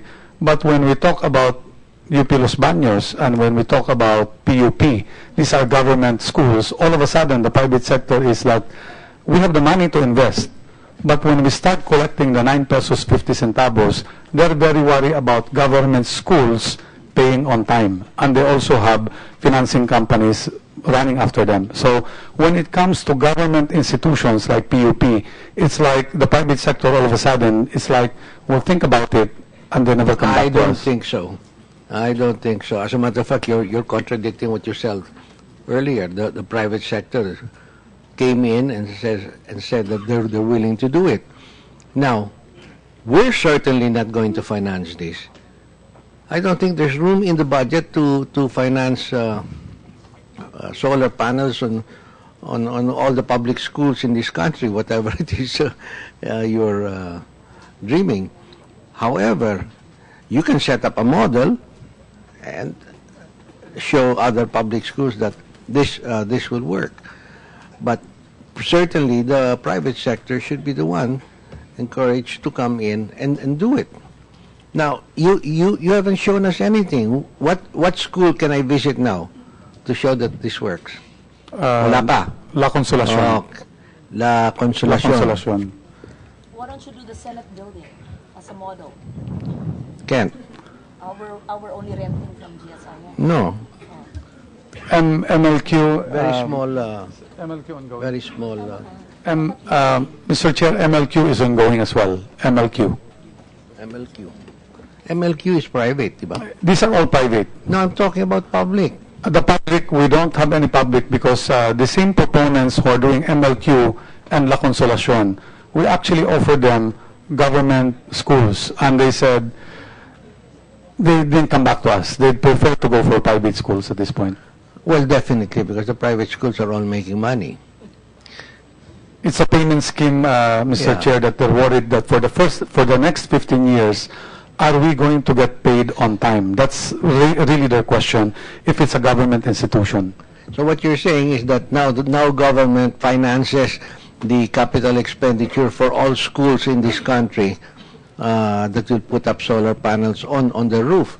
Now, that's why I want to take a look at the whole thing. What are we looking at? 100 billion? 50 billion? How much?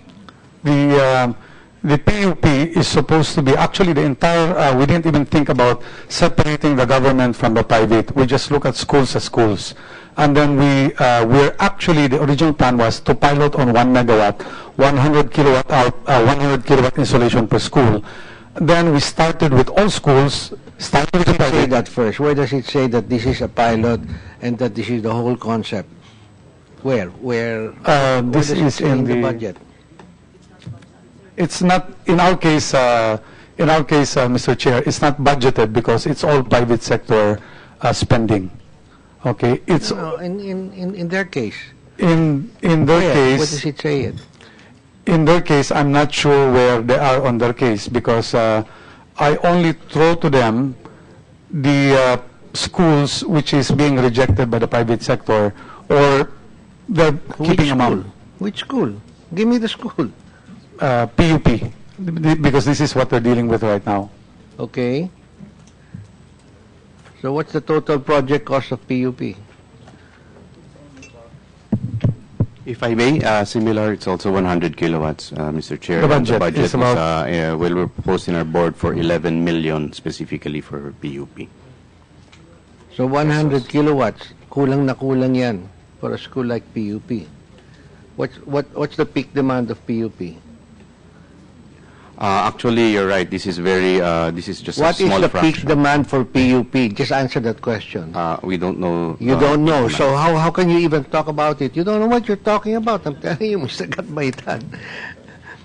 The first thing you do is you find out all of these facts first.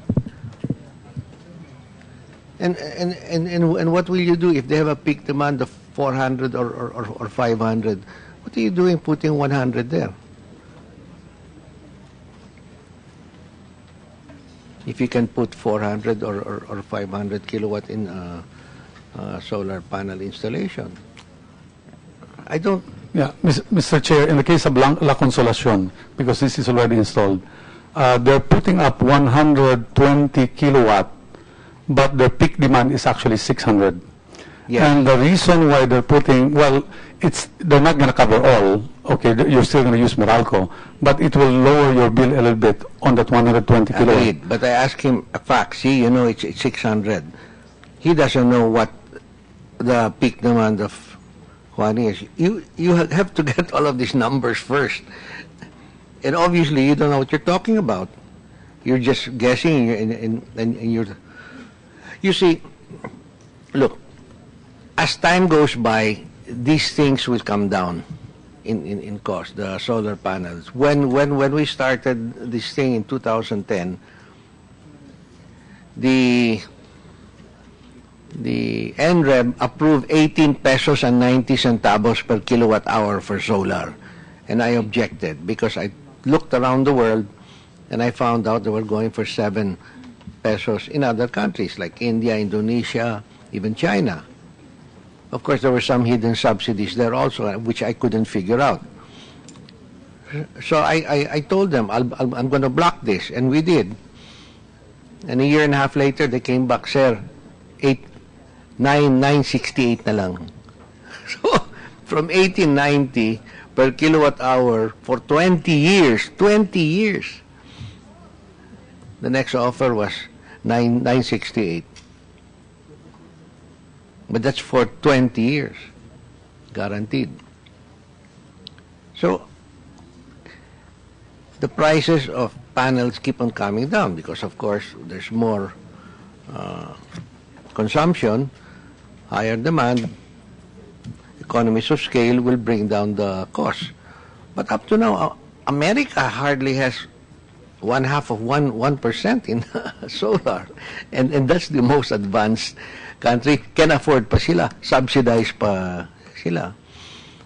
In other words, it's not that easy. That's why I'm always depending on the advances in technology from other countries to bring down our costs. And as time goes by, it will come down. But right now, I do not encourage solar because of the cost. Our people are complaining our cost today. That's 550 per kilowatt hour. 5 pesos, 550. What's our average grid rate now, Nino? It's between 5 to 6, Mr. Chair. Okay, so 550 per kilowatt hour, and we're going to approve 968. Now, there's a certain advantages, as you say, Mr. Secretary, embedded yan. So, hindi na babayad ng tawag nito, Transco, distribution wheeling fees and transmission wheeling fees, no? Tama po yan. But still, it's 968. I'm hoping to bring it down to see it come down to about 7, where the rest of the world is paying. Then we can encourage that. 2, for every kilowatt hour that you have in self-generating capacity, you're removing from, I'll just say the word, Meralco. Okay? Now, Meralco has to contract to supply you. So if you have a peak demand of 1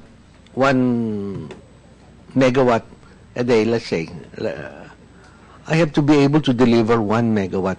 So I'll put in a highway to you, that's 1 megawatt.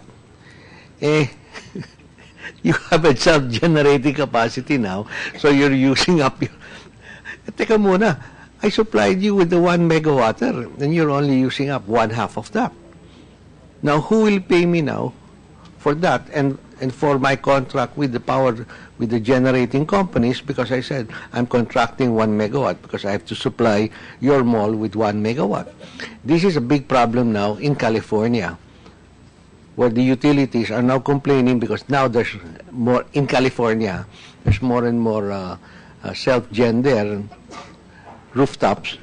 So, hey, wait a minute, what about my capacity fees that I have paid, that I'm paying? They're trying to resolve this. They're trying to do a formula wherein at least the Meralcos of California, especially Pacific Gas and Electric and Southern California Edison, will get paid certain capacity fees. So, this is what I connected to you. You have to pay me so much. Pag hindi mo ginamit, at least pay me the capacity fee. You have to cover me for what I'm paying the generating company. So there, Mr. Secretary, you can see that it's not as simple as we want it to be. If I generate my own power, malulugi. Somebody's going to pay also down the line, and we have to take that into consideration so we don't get surprised in the future and say, oops, meron palang ganyan. So that's why I'm also very careful about how much of this renewable will be installed around the country, and we're monitoring. Maliliit pa, I mean, it's really so small, but we are monitoring whether there will be complaints later on from the distribution utilities. Secretary? Yeah. This is the reason, Mr. Chair, that a lot of people are complaining to Meralco about net metering, that it's taking some time. And we're explaining to them that before any net metering can be put in place, even solar for that matter, if they don't use the meter, there has to be a distribution impact study that needs to be completed so that Meralco can, or DUs can also prepare for this. So the penetration level also of renewables, even on rooftop, we're also monitoring so that Meralco will not be burdened with all this fluctuation. Actually, it's the management which they have a problem on. What kind of transformer, what kind of lines are we going to put in? So we're taking this into consideration, and we're actually defending the ECs and the Capital DS. expenditures. And capital You're expenditures. changing every meter. So we're helping Meralco explain Now, why. I want to ask you something. What is the capacity factor for solar? On the average, In our country, 15%. 15%. So if you say you're putting up 100 kilowatts, you're only really giving 15 kilowatts.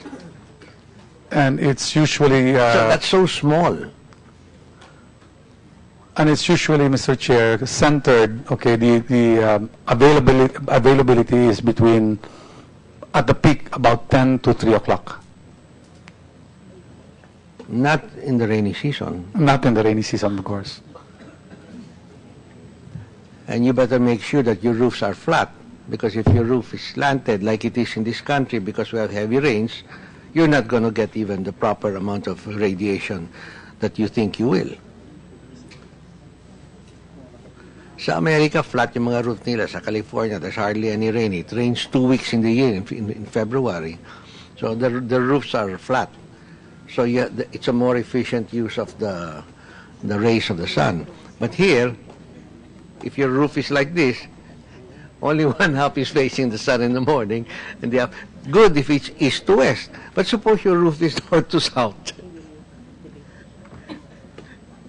It's not easy here because of our architectural requirements that the roof be slanted, so during rainy season, the water cascades easily off the roof. So, I mean, there's just so many things in this business. First, you're only delivering 15 kilowatts. So if you're only delivering 15 kilowatts, how much now is it costing you per kilowatt? You know, solar is expensive. Correct me if I'm wrong. I estimate it costs about $3 million per installed capacity per megawatt.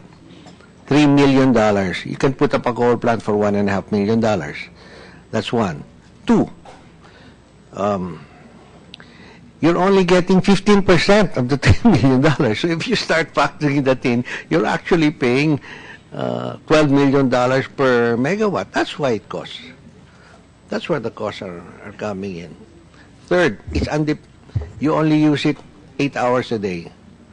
Your maximum radiation is from 8 o'clock to 4 o'clock, if the sun is out. So that's only during summer. Rainy season, you're hardly going to get any solar. Now, Mr. Secretary, the new plant that Sacasol put up in San Carlos, yeah, San Carlos seemed to measure good for sunlight. I don't know why, but they measured that, and that part of Negros was good, had good sunlight. But not every town or province in this country has good sunlight. There are towns here that's very, very poor. So you put in a solar facility there, and you're going to go broke. You will not know it. The government financed it. They find out that they're only spending so much. They're only getting so much in return. So okay, 9.5 per kilowatt hour, 9 pesos and 68 centavos per kilowatt hour, but that's undependable. Nothing at night.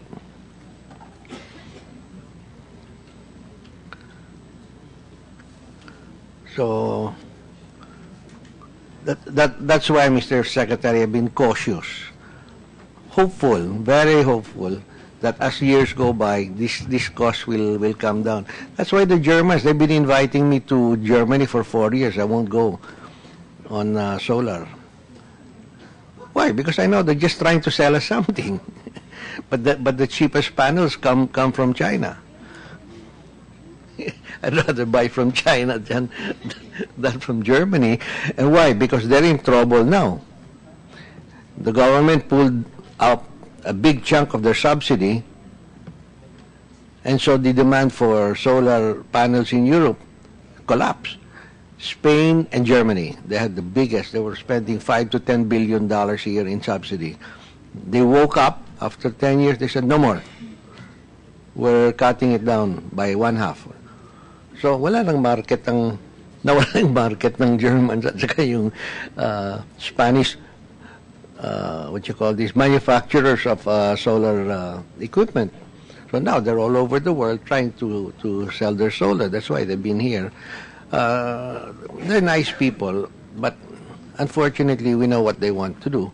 And it's too expensive for us yet. That's why I told them, unless it's a standalone like Sakasol, where you're going to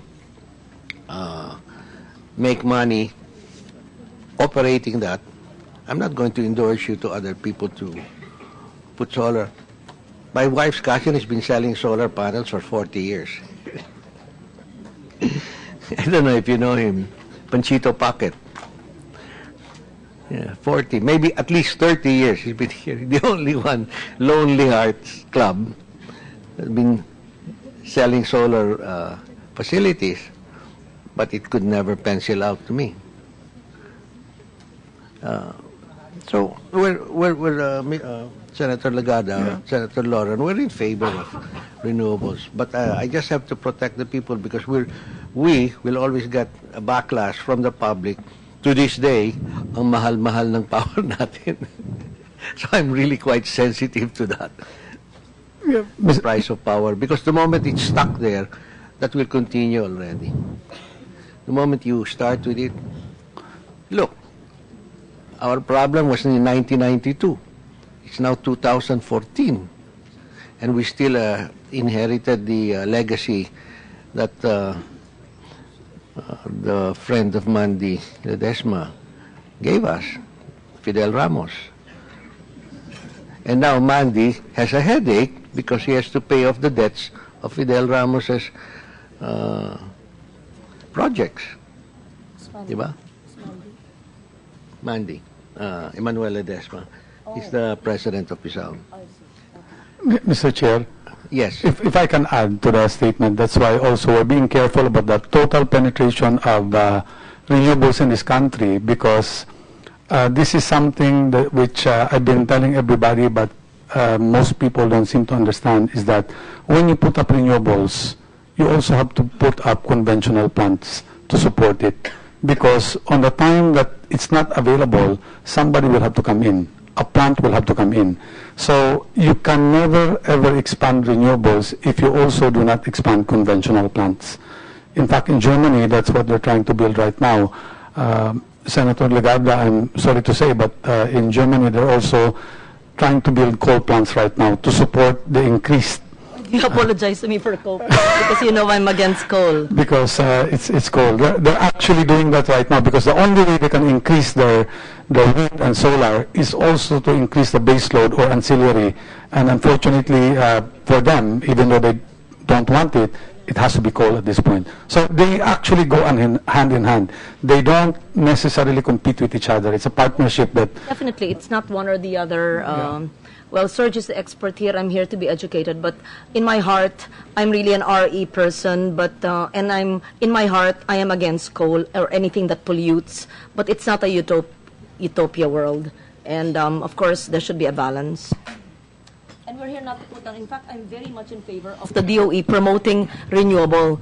We were just here because we wanted to see what these projects were all about, and so that the DOE or the RC can encourage private sector participation or even foreign investments and help facilitate, but probably not to compete, as Serge said correctly. Actually, that's why I'm in favor of public schools, because they usually operate in the daytime, so you can take advantage of the solar, except during rainy season. For the private schools, they also operate at night, so it's a much smaller part of their electric bill. But Yes, we encourage that so that if you want to set up samples, models, etc., then by all means, please go ahead. But we're not going to finance everybody because I don't think the government wants to put its money into financing 15-year projects when we could use the private sector to do that. Yes, Mr. Secretary.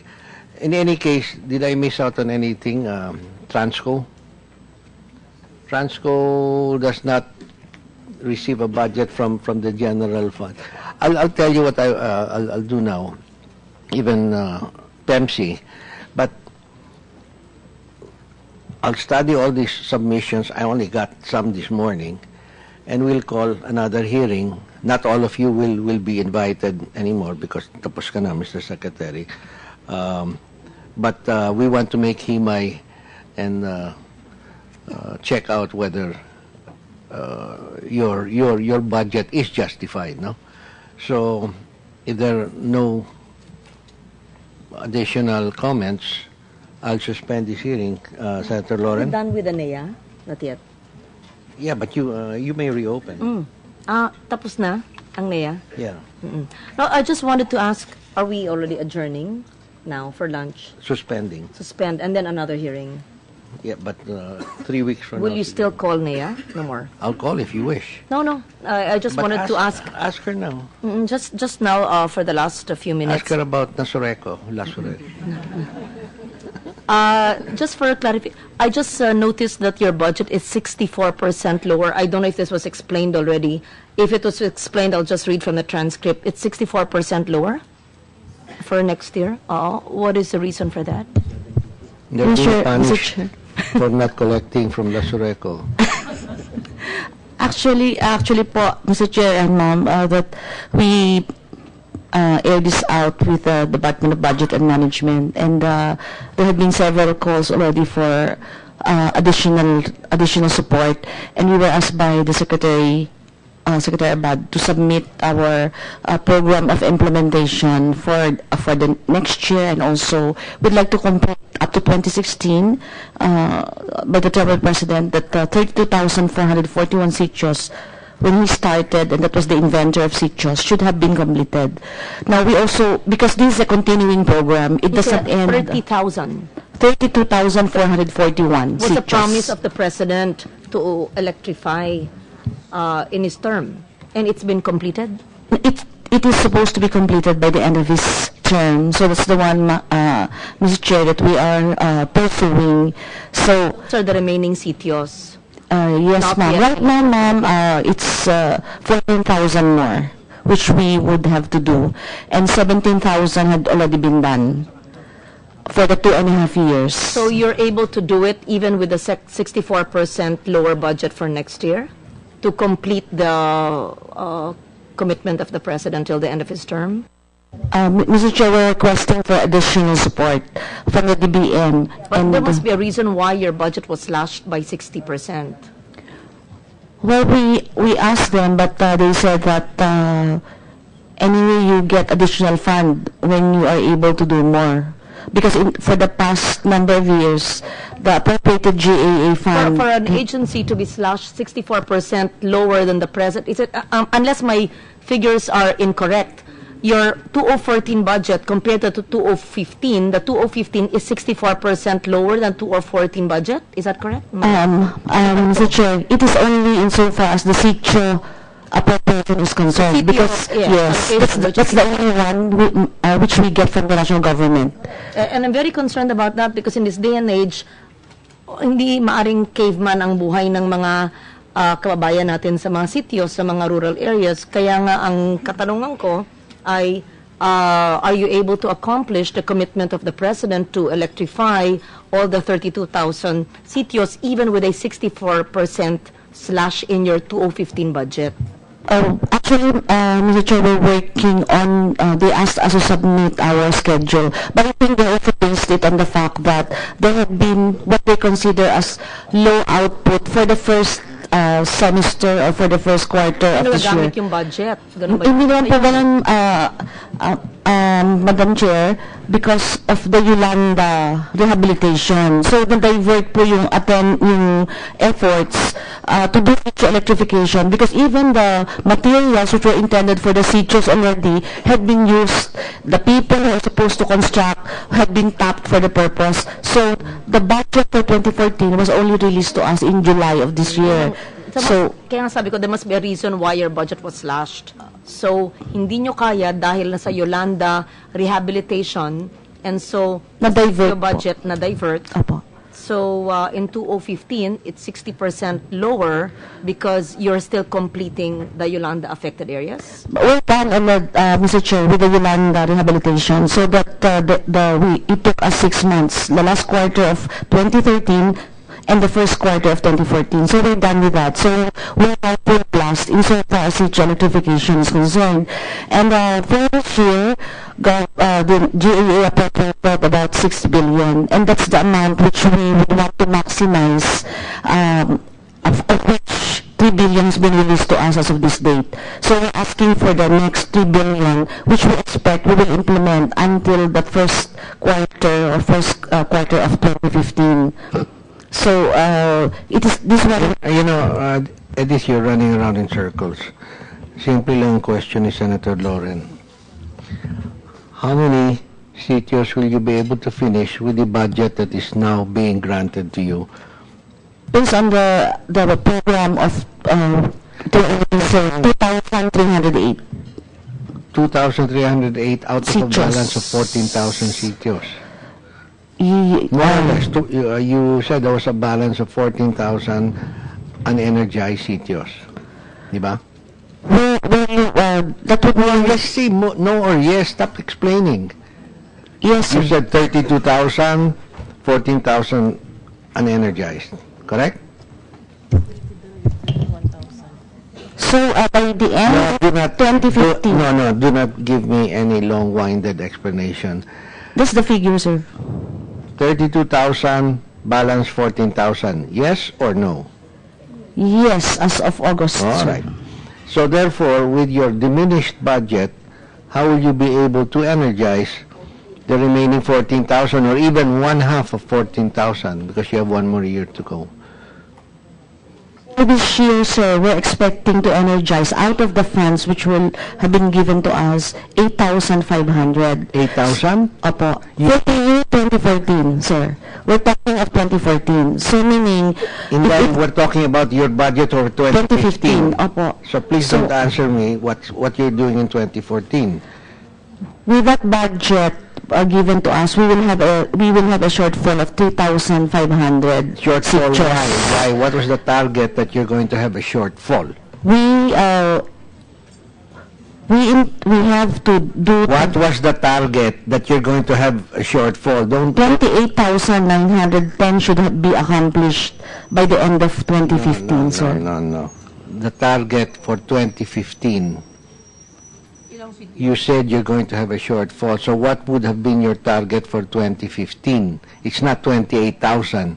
There's only 14,000 left. 6,000 was the target. 3,500, sir. How many? 3,500. Why 3,500 if you have 14,000 left? Can I explain, Mr. Chair? Yes, please. 14,000 is the balance as of August this year. As of August this year. This year. Now, between August and December, how many will be? Roughly around 8,000. So you have 6,000. 8,000 between now and December? Well, first quarter of 2015, using the budget of 2014. Yeah. Using the budget of 2014. So you'll have a balance along of 6,000. 6,000. Sitios.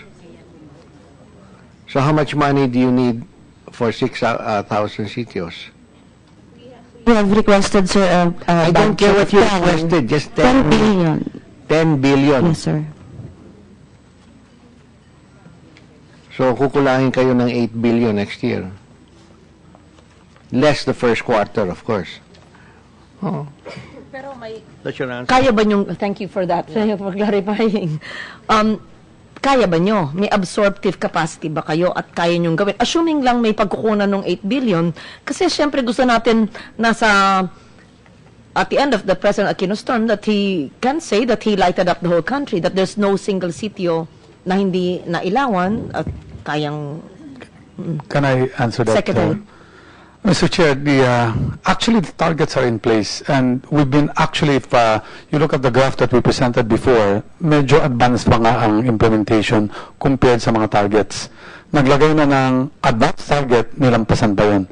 The problem that we have is that when you're hit by a typhoon, two things happen. Number one, the materials that are in place, nagagamit yan for the rehab.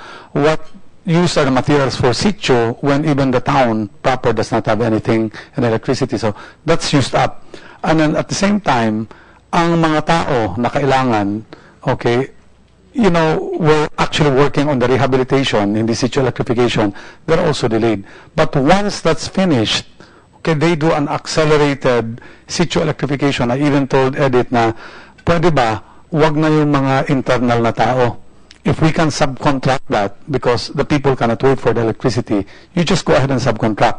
So that way, even if there was Typhoon Yolanda, which is a big typhoon, a big setback, tapos nadagdagan pa ni Glenda, and then you have Luis, they're actually moving very fast because I'm telling them, you have to use this money, otherwise, hindi tayo makaka-justify to ask another time. But in answer, everything is being fast-tracked despite the fact na merong bagyo. We're trying to hit all our targets. Thank you for that, Secretary. Very clear.